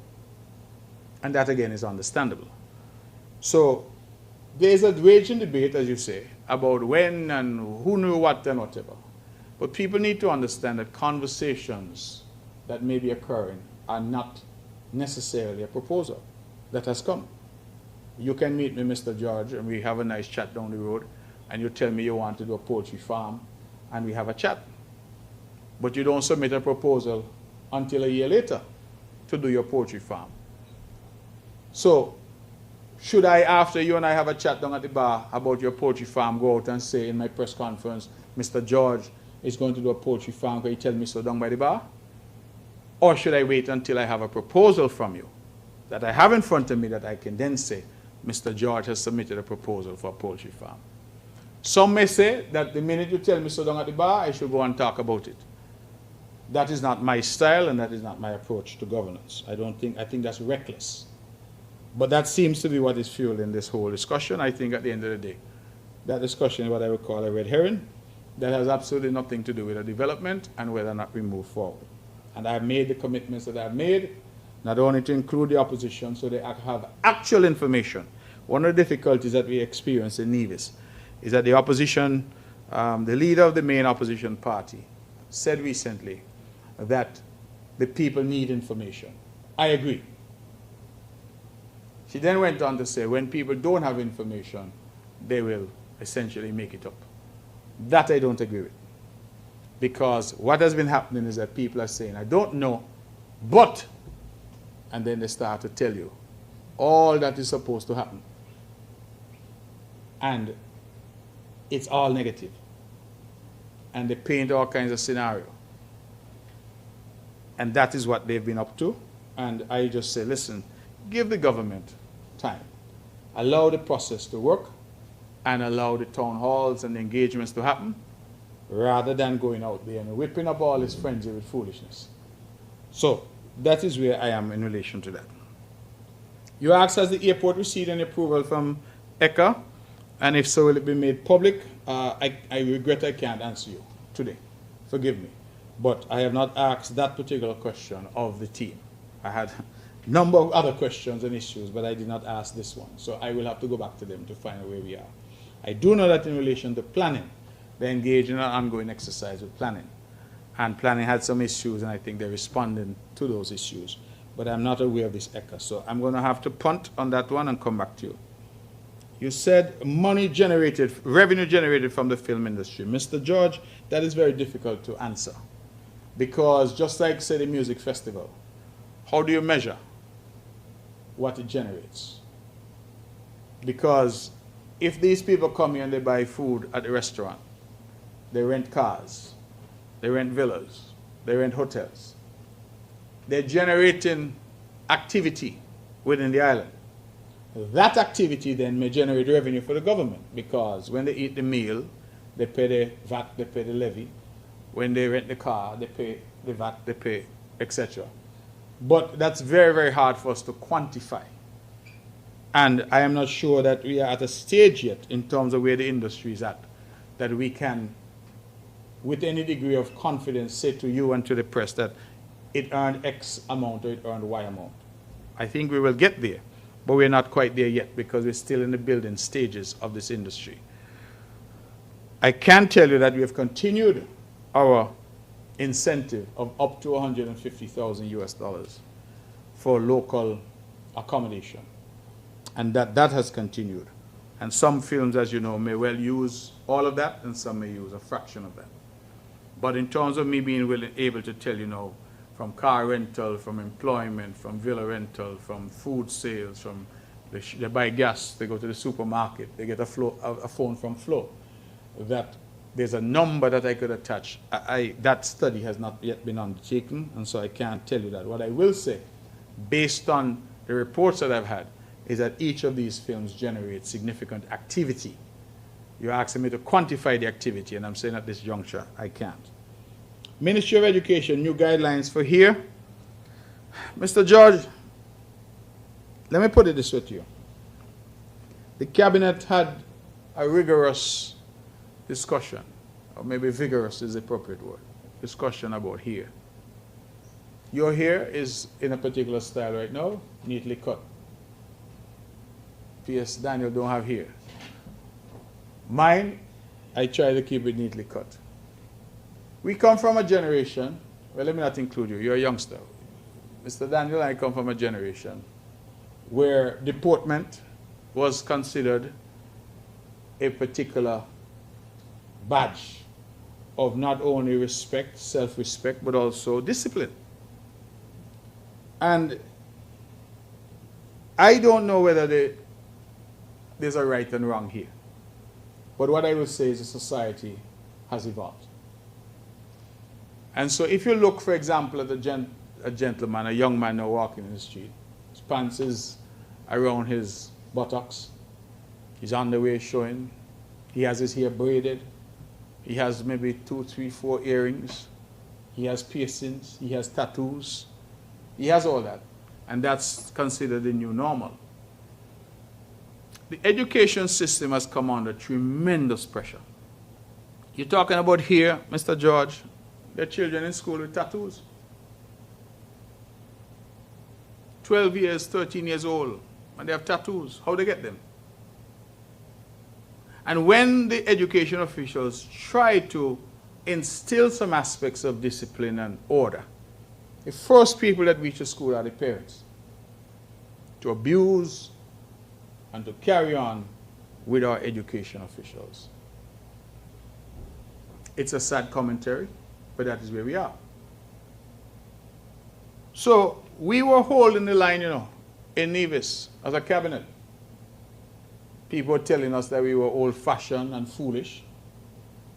But our colleagues in St. Kitts, they went ahead and allowed the braids and all of that in school. And so then we got accused in Nevis and we were told, oh, how is it that you all have a different standard in Nevis to St. Kitts when it's one education system? And that was a very powerful argument, because in truth, you cannot have two different standards in the Federation. And education in terms of policy is largely set from Bastille. There is a danger, Mr. George, of governments and societies pandering to what I would call the worst in us. People want to behave in a particular fashion without decorum, without decency, and we say, well, that's what the people want. And so you pander to that. I think we have to be careful. We have to be careful, because sometimes it's a slippery slope. One argument I heard is that we ought not to require our children to do anything that is not natural in order to go to school. So they say that requiring them to cut their hair, requiring them to dress a particular way is an imposition, and it infringes their rights. And I remember asking someone who told me that, is wearing clothes natural? Is wearing shoes natural? So what if the next iteration of this is students say, we don't want to wear any shoes to go to school, and being barefoot is natural. We don't want to wear any clothes because I born naked, so being naked is natural. Those may sound far-fetched, but I'm telling you, if you were back in my day talking about boys coming to school with their hair plait and students with tattoos, imagine we had to develop a policy about students with tattoos to say they must cover them when they come to school. Now you ask me, in good God's name and in the world of conscience, what is a young person at that age having? Where they get tattoo from? Who paid for it? Who gave them permission? Why would a 13-year-old child have a tattoo? Again, the parents, it's cool, it's hip, it's young, and they then tell us, what are you making noise for? So this new guideline was really to bring us in line with what's applicable on St. Kitts, and it came about, as I said, from intense debate. There was not any one side that had it all in the cabinet. We went back and forth. But we thought at the end of the day that it was more of a distraction, and that people were out there focused about here and how students present rather than what the quality of the education that they were getting. And so we relaxed it. Thankfully, it's a policy. So if there's need to revisit, then we'll have to revisit, but we are hopeful that it goes well. And we're saying that notwithstanding that it has been relaxed, parents should still provide the leadership as parents. The teachers are not the parents. The teachers are there to do their job, which is to educate the children. But the teachers need the support of the parents, and the parents need to act as the adults in the room and to parent their children. And a lot of these things, I think, as I say, can lead to a coarsening of the society, a coarsening of the community, which it will do us all well to try and avoid. Any other questions for me?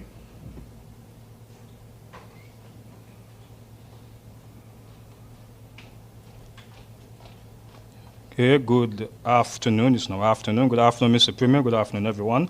Jarvis Bond from Vaughan Radio. Just two questions, well, three questions, sir. Where are we with the 2026 budget preparation? And as it relates to when you spoke about the scrap metal project, you didn't mention it, but I just wanted to, if you can elaborate, sir, could you state if or when the government and the company, basically go around to take up the derelict vehicles, if persons will be compensated? And finally, I know, Mr. Premier, that you would have mentioned earlier in the year that the Alexandria Hospital was, quote-unquote, top priority. The question is it still top priority? And has the Taiwan assessment been done on the Alexandria Hospital? And those are my 3 questions, sir. Okay. Thank you very much, Mr. Jarvis. Thought-provoking as always. 2026 budget prep has already started. It normally starts with meetings among the permanent secretaries and meetings among the technical teams, and then it goes into wider meetings with the broader body. So that is already ongoing. As we prepare, this is now September, so we normally would be well into it by November so that we present the budget in early December. That's a tradition. Scrap metal project, you say, would people be compensated? It's almost as if you ask me if I'm going to compensate people to clean up the yard for them. So if your yard is overgrown, Mr. Jarvis, and I come in and I cut the yard, you think I should pay you? You should pay me.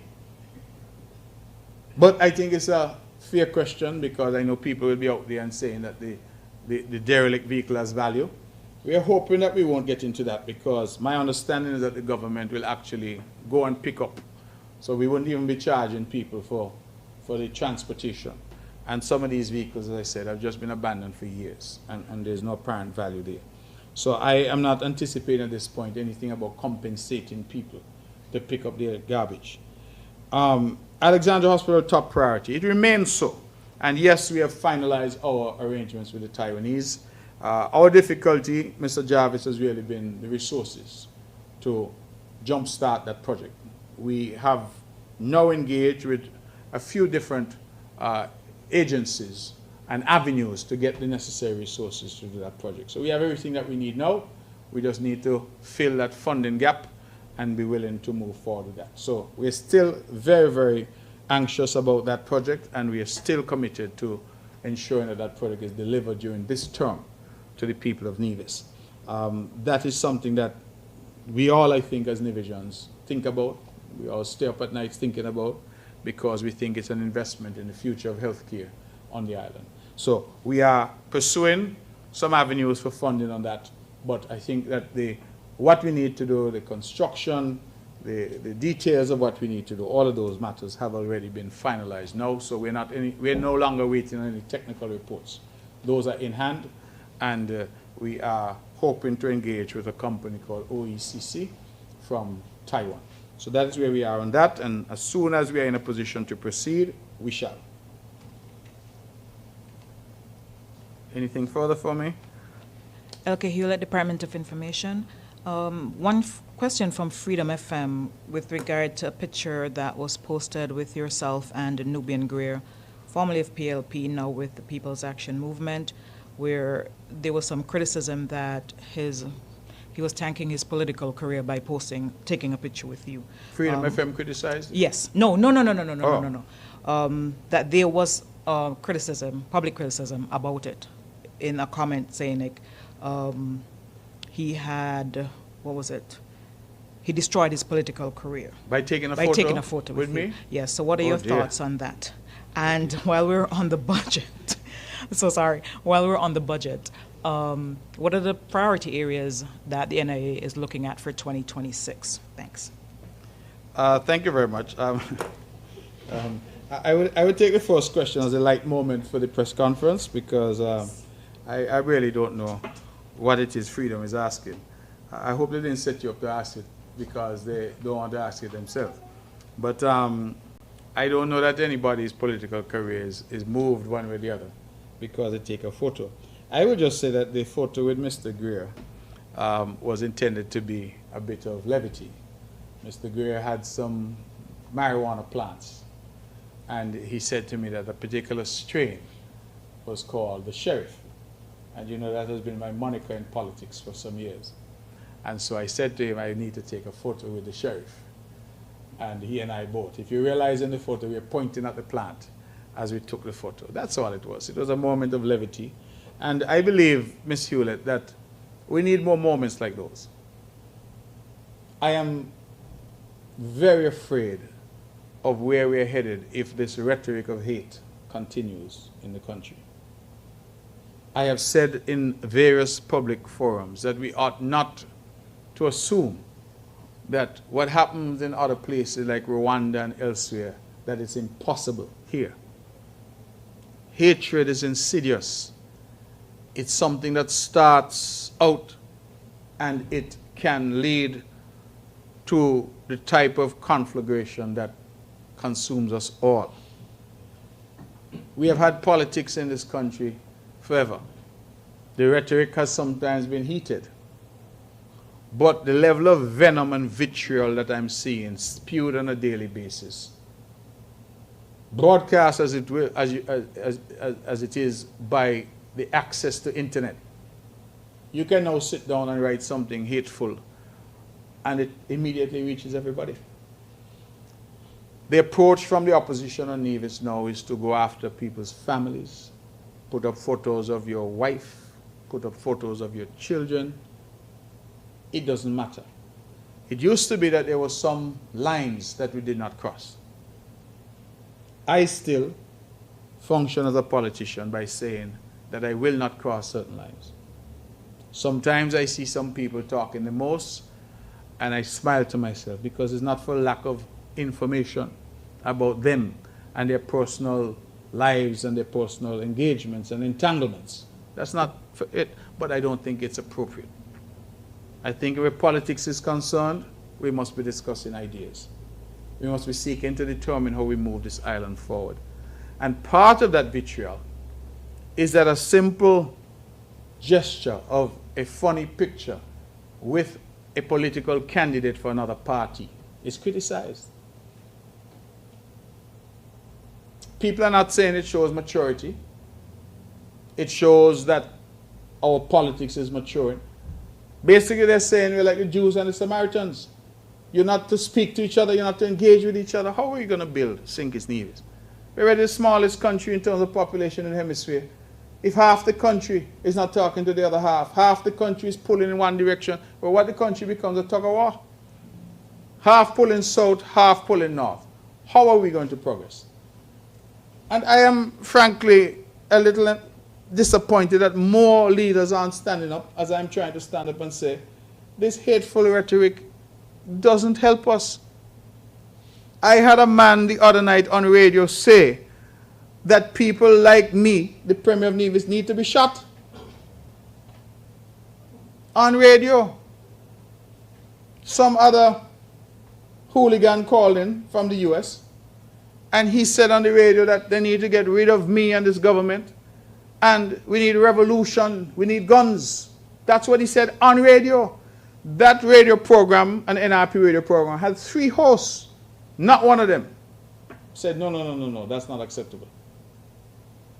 Now, people may look at it and laugh for those whose politics is that type of politics. But where does it end? The Jamaicans have a saying, same knife, stick sheep, stick goat. And some seem to feel that they can open the Pandora's box of political violence in the country. And then when they're ready, they just close it back. That's not how life works. And I am saying, before we go down that road, before your comments reach the ears of some impressionable person to go and do something stupid, let us stop. Why it is I can't take a picture with Nubian? I hardly know Nubian. I heard he was a candidate for PLP, and now he's a candidate for PAM. That's his right.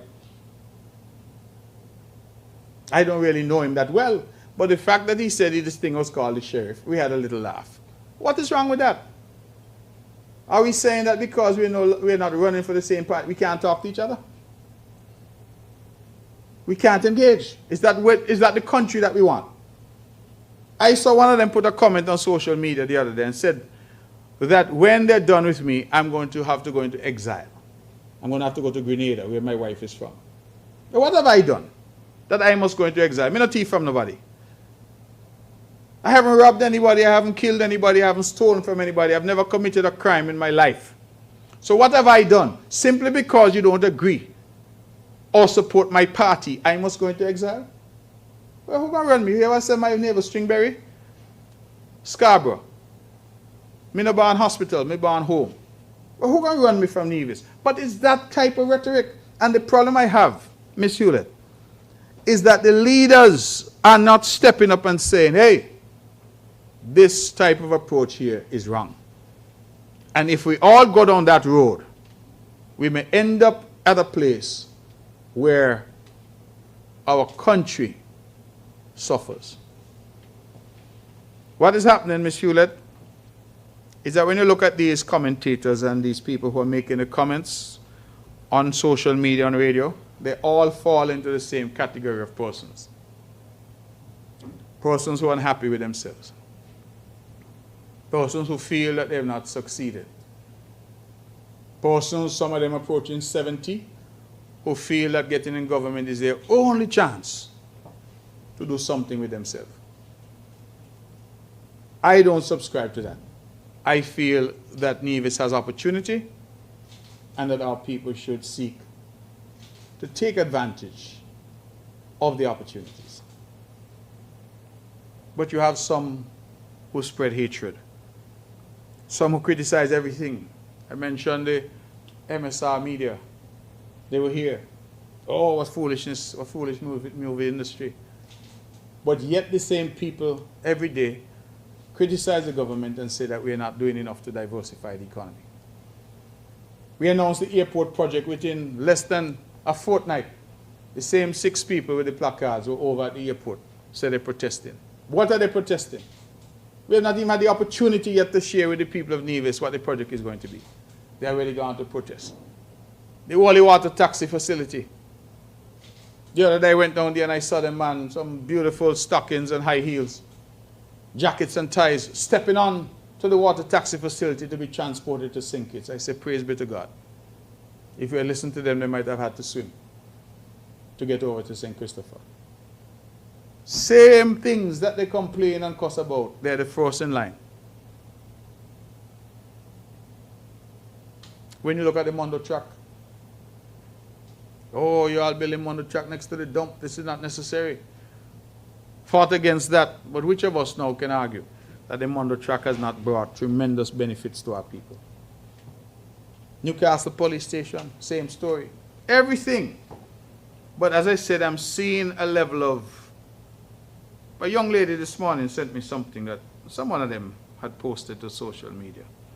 And the young lady said to me, her words, "This is nasty." Those are her words. And I said to her, these are things that sometimes take care of themselves. But when you do not have leadership on the other side that can say to its commentators and its messengers, listen, do not do certain things. Janice Daniel Hodge is the leader of NRP. She has children, you know. I know she has 2 boys. Many of those who are in politics have children. So would it be right for me and my supporters to go after their children? The children are not involved in any politics as far as I know. To go after their spouses or their significant others who are not involved in any politics? And if they're doing it to me, then you imagine now what happens if I know and my supporters start to do it to them. You realize that you're now going down a rabbit hole and you're going into a steep incline.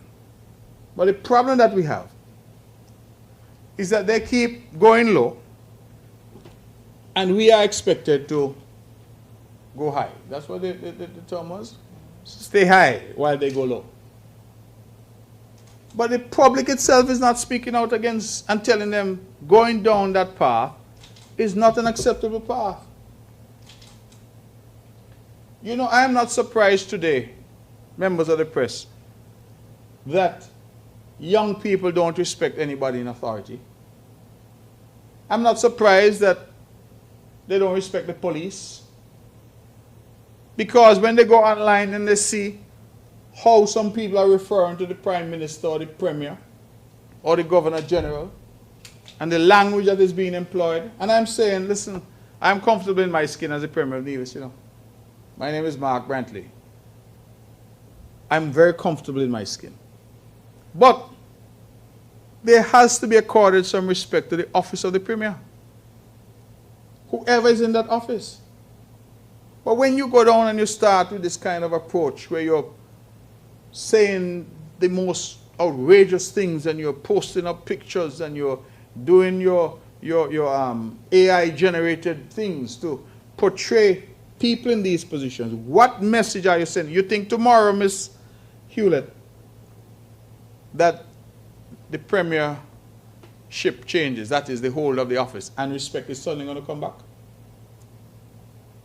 You hear what I say? The same knife stick, sheep stick, goat. And if you sow the wind, you're going to reap the whirlwind. Some seem to feel that I can say anything, do anything, and then when our turn in government, everybody is going to say, oh, good morning, Premier. Not realizing that years of this relentless vitriol is having an impact on our people. I came out of a town hall meeting that the CCM led government had recently. And I made the mistake of saying good evening to a gentleman. That's all I said. He was standing in front of me, and I said good evening. And the torrent of bad word that I got from saying good evening was a good thing I grew up in Brown Hill. Because I would have been shocked beyond measure.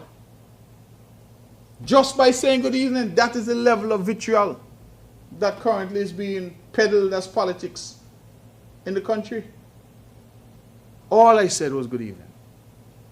It's up to us. We must decide what we want and where we intend to go. Priority areas for the next budget cycle.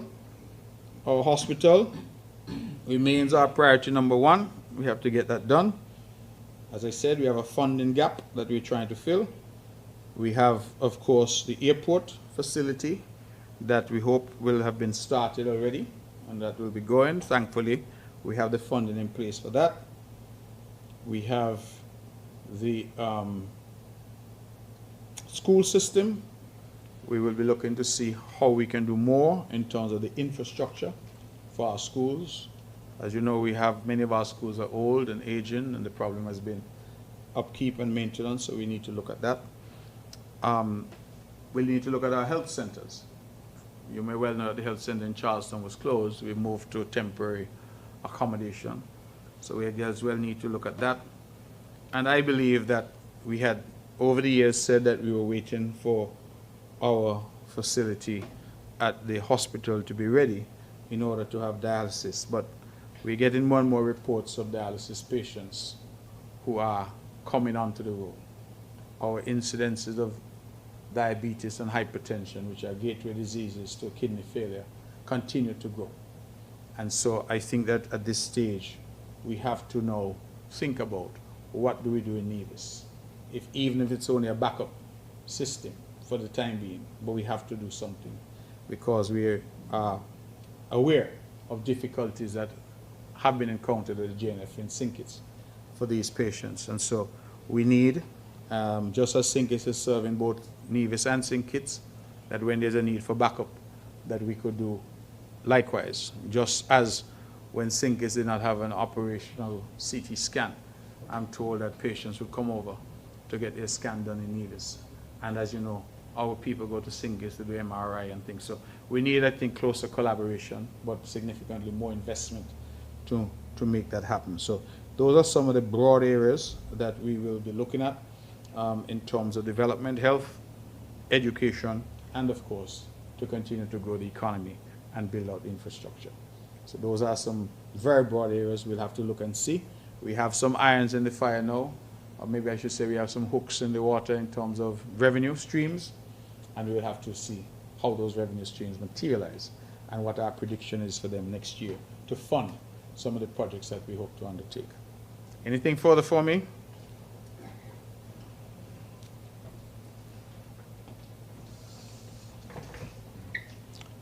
Mr. Premier, two things. One is every once in a while on St. Kitts, a question is asked about the Nevis newscast in relation to ZIZ Radio. Because apparently there are some people who are still very closely aligned with radio because of its convenience. And they wonder, why is it that the Nevis newscast, which airs on the television part of what I said, there is not a radio component to it. So once the Nevis newscast is finished on so I said, TV, if you're out of luck, you're out of luck. You can't get it on radio. And they're wondering, why is it that something cannot be worked out so that it also is on radio. Okay, that's one thing. Secondly, as we have this Caribbean Week of Agriculture taking place on St. Kitts right now, again, this whole idea of agriculture diversification is coming up. And for me, as one who have been hearing this thing bandied about since I was in high school, and we seem not to be getting anywhere with it, I am really at a loss to determine if we're really going to get anywhere on this diversification front. We all say it's necessary, we think it's critical, but we seem not to make any real sustainable progress. I want your opinions on that. Well, if I can start where you left off, I agree with you. I mean, I don't know I can do anything else, Mr. Bart, but to agree. We talk a lot, and part of what I think we need to guard against is these symposia just being other talk shops. It's the 19th edition, as I understand it, of this Caribbean Forum. And progress has been made, but I think in many instances progress has been slow. And what we did in Nevis during the COVID-19 pandemic by tripling up our support for agriculture, which led to an increase in output. I sometimes wonder if we had maintained that same momentum, because remember, after COVID, those were COVID relief items. So after COVID, we could no longer afford the free water and the free seeds and all of these things. But if we had the necessary funding, where we could have maintained that and encouraged more production, 3 years, 4 years on past COVID, it would have been interesting to know where we are. I think that everything in life requires political will. That's where it starts. Absent political will, these ideas will never come to fruition. And I believe that that is what has been lacking sometimes. Coupled with the politics of the region, because it's not just St. Kitts and Nevis. And what I mean by that is that we change governments, and the new government has different ideas or different priorities. Just yesterday, as we were in St. Kitts, my colleagues were with me, and we spoke about the fact that if you look at any budget in St. Kitts and Nevis in the last 20 years, St. Kitts Federal and Nevis, NIA, agriculture is one of the smallest line items in the budget, which boggles the mind. It doesn't make sense, does it? You have a lot of money for education, which is important, a lot of money for health, which is important, whole heap of money for public works and infrastructure, but you see very little for agriculture. And if we were able to reorient our thinking, for example, to understand that agriculture is connected to health, and perhaps if you did more in terms of agriculture, you could do less in terms of health, in terms of expenditure I'm talking about. But that has not happened. We also have another problem which is still lingering, and that is, I think, the after effects of slavery. Many people don't address that, but I feel, and I know it in my own life, I say to people that when I was a boy in Handers Road, they say I was bright in school. So when you're bright in school, mean you're good at your bookwork. They ask you what you want to be. The only two professions I was aware of in those days was lawyer or doctor. We didn't know about engineer and accounting and that kind of thing. But if I dared said to my parents I wanted to be a farmer, well, that's problems. Because I think the legacy of slavery, the image of our forefathers, either working because they enslaved people or after that, eking out a living on the plantations, Mr. Bad, you're from St. Kitts. Think about, for example, those sugar workers. Think about the existence that they eked out, working on plantations, cutting cane and that kind of thing. You think their children want to gravitate to that? In fact, in many instances, they would encourage their children, go to school and learn, do your schoolwork. I don't want you to end up in this cane field. And so we were taught that to do better, we needed to leave the land behind. The notion of a farm on a donkey and the backbreaking work with picking cotton. I picked cotton as a boy, I know it's backbreaking work. Those are things that we try to shield our children from and say to them, we want you to do better. And the result is that once productive land has been left to be overrun, because our people have developed a sort of mental block to agriculture. You have a lot of instances where I'm sure if you offer the sixth farm graduate, I will offer you $3,000 to go and work on this farm, or I'll offer you maybe even less, $2,000 to go and work in the bank. They start to feel, well, in the bank I'm in air conditioning, I could wear my jacket and tie, I could wear my heels. They go on bank. Because even the society itself treats that worker from the bank as if they are in an elevated position to that worker on the farm.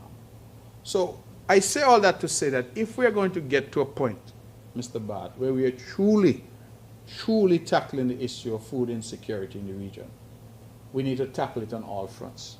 It's not just money for seeds and seedlings and equipment, it's also our people. Because one of the risks we run, is that foreign investors will come in and take over in terms of the farming, just as happened during the era of slavery and the colonial era. All those plantations were owned by foreigners because they see the value in it when we ourselves are trying to get away from it. So I think that that's important, and I think our farmers need to be celebrated. They need to be uplifted. They need to be held up as role models. A lot of times we treat them as if they don't matter because maybe they have dirt under their fingernails and their clothes are a little raggedy. Right? Remember, that reminds me of what it is, the song of the Banana Man, that old poem. Right? Tells it beautifully of how this farmer was being chastised. Look at you in your dirty clothes. We have that perception. I think we need to fight that. And we need the necessary respect for those in the farming community that they themselves feel. And we need to inculcate it in our young. And listen, planting something. I have a little garden at home, and every chance I get, I don't have much in it, but a couple of bananas, a couple of pumpkins, some seasoning peppers. But I actually videotape it and I post it because I am trying to say, listen, even on a little plot of land, little backyard, my backyard garden is only the size of maybe these 10 tiles. But even there, you can produce some food. And every bit of food that you produce. You know, if you got a bunch of banana, Mr. Bart, a bunch of banana could feed a family for a week, Right? And in fact, in the old days, you didn't cut the bunch, you cut hand by hand off the tree. That is how we think. And guess what? It's healthy, it's organic, no chemicals, better for you. So we need to encourage our people. So I will end there on that. Nevis newscast on ZIZ Radio. I confess that I've never heard that. This is the first I'm hearing that being said. I don't even think Nevis newscast is on radio here in Nevis. It doesn't broadcast on radio. So I think that the suspicion was that TV is TV and radio is radio. But I see Stuart is here, so it's certainly something that we'll have to look at. But I honestly have never heard the complaint. I know the complaint that we had was that it wasn't being shown on television in St. Kitts. But I think that has changed. Yeah. Initially, that was the issue. Yes. But since then, people are saying, well, listen, it's like you have done something halfway. We need to go the complete matter. That's basically what they say. Okay. It's not a big issue, but it's every once in a while it keeps coming out. Okay. Well, I would imagine it's just a question of packaging the audio from it. So we'll look at it. But as I said, it's the first that I've heard that. Anything further for me? Yes?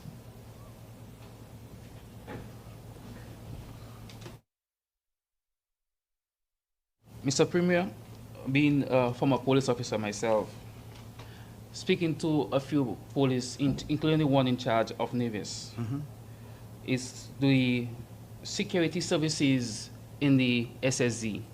Can you give us a clarity on that, please? Okay. Again, Mr. George, the matter is still at the stage of discussion. So I want to make that clear, because I have to preface what I say by saying that there's been no agreement. But my understanding has been that a number of meetings have been convened with the Commissioner of Police, with the Head of Customs, with the Honorable Attorney General, and that, as I understand it, they have worked out a mechanism for security inside the zone. And that mechanism involves, in part, what's the word? Deputizing? Or maybe deputizing, not the word. The only equivalent I could point to that I know of is where we have the island constables. The island constables who would be, deputized is not the word. I'm thinking sheriff and deputy sheriff. But people who would be given clothes with the necessary authority by the Commissioner of Police to engage in certain functions. I am advised that one of the concerns that was expressed was the cost. So if, for example, the ordinary police force were required to find officers to police a zone of that size, that there would be a significant cost to the taxpayer. So they're trying to work something out where they are finding some kind of balance. But that's a conversation that has been happening, I'm told, with the Commissioner of Police. So if you say some police officers are not aware, then I think there's a need for the Commissioner to have a conversation with his officers to brief them on where they are in relation to that matter. As you know, national security is a federal concern, it's not an NIA concern. But that is what I've been advised, that there will be some mechanism where security inside the zone, just like now Four Seasons, that's probably the best example that I can point to. They have a security force inside Four Seasons, but that security force liaises with the police, right? The local police. Similarly, I think that is what is anticipated, that you'll have a security force inside, but that will liaise with the police. And I know that the police, the jurisdiction of the police has been preserved, I'm advised, just as the jurisdiction of the DPP and the head of customs, etc., have been reserved and will continue to apply. So if something were to happen inside the zone, for example, the Director of Public Prosecutions has all the authority to deal with that as he would deal with anything that happened anywhere else in St. Kitts and Nevis. So it's a new model because it's new. Some of it is obviously untested, but these are matters that we're still working through, so that when we come to the public eventually, we can say to the public, these are the discussions that have been had, these are the suggestions and recommendations that have come through those discussions, and we are now prepared to say to the public that this is the position. There's A, B, or C, as the case may be. But those discussions are still ongoing, Mr. George, at this point, and I can only, at this juncture, tell you what has been some of the suggestions and feedback coming from engagements with the head of the police, the head of customs, as the case may be. So I'm hopeful that in the fullness of time we can get greater specifics as to how this is going to work. One of and I feel, compelled to say this, one of the areas that has given us most which has taken up most of the time for discussion, is the interaction of that zone with the rest of St. Kitts and Nevis. What I mean by that is, for example, if inside the zone you have a duty-free arrangement, what happens if Mr. George decides, I'm going to go in there and I'm going to buy something for my wife or my girlfriend, and then walk back out with it? No duty. So if you were to get, somebody use the example of a refrigerator. So if you were to buy a refrigerator in St. Martin, Mr. George, and you brought it in, you would pay something at the port, right? But if you could go in the zone and buy a refrigerator and put it on a truck and drive it out of the zone, and you don't pay anything on it. So those are the types of issues that we've been trying to grapple with, to say, listen, how do you solve those? How do you ensure that there's a harmonious coexistence of whoever opts to invest in that environment and whoever is outside that environment. You have other issues. So, for example, they're encouraging local companies to come into the zone. So if Rams Supermarket, for example, Value Mart or Best Buy or whoever decide they want to set up, and one would expect that that would be a desirable thing because you have new people living inside of this area. And so if Rams were to set up inside of there, how is that then treated? You know, how do you ensure that you have as level a playing field as you can in terms of that? So there's a tremendous level of discussion that's going on. And if I have not been out there saying much about those details, is because it has been changing. For example, they proposed an agreement, and I think that agreement is now up to version 37, the last time I checked. Remember, it started at 1, and it's now at version 37. So it just tells you the extent of negotiation, renegotiation, issues that are open, close, reopen as you go. So we want, when we do come to the public, that we have something that has been given some reasoned consideration. So that is where we are at this point. Okay, anything further? Thank you all very much, members of the press, NTV, and of course P.S. Daniel, who has been the chair of these proceedings for the last several years. Thank you very much, and I look forward certainly to engaging with you at the next press conference. Thank you. Get home safely for those who are headed to St. Kitts. I really appreciate your presence here.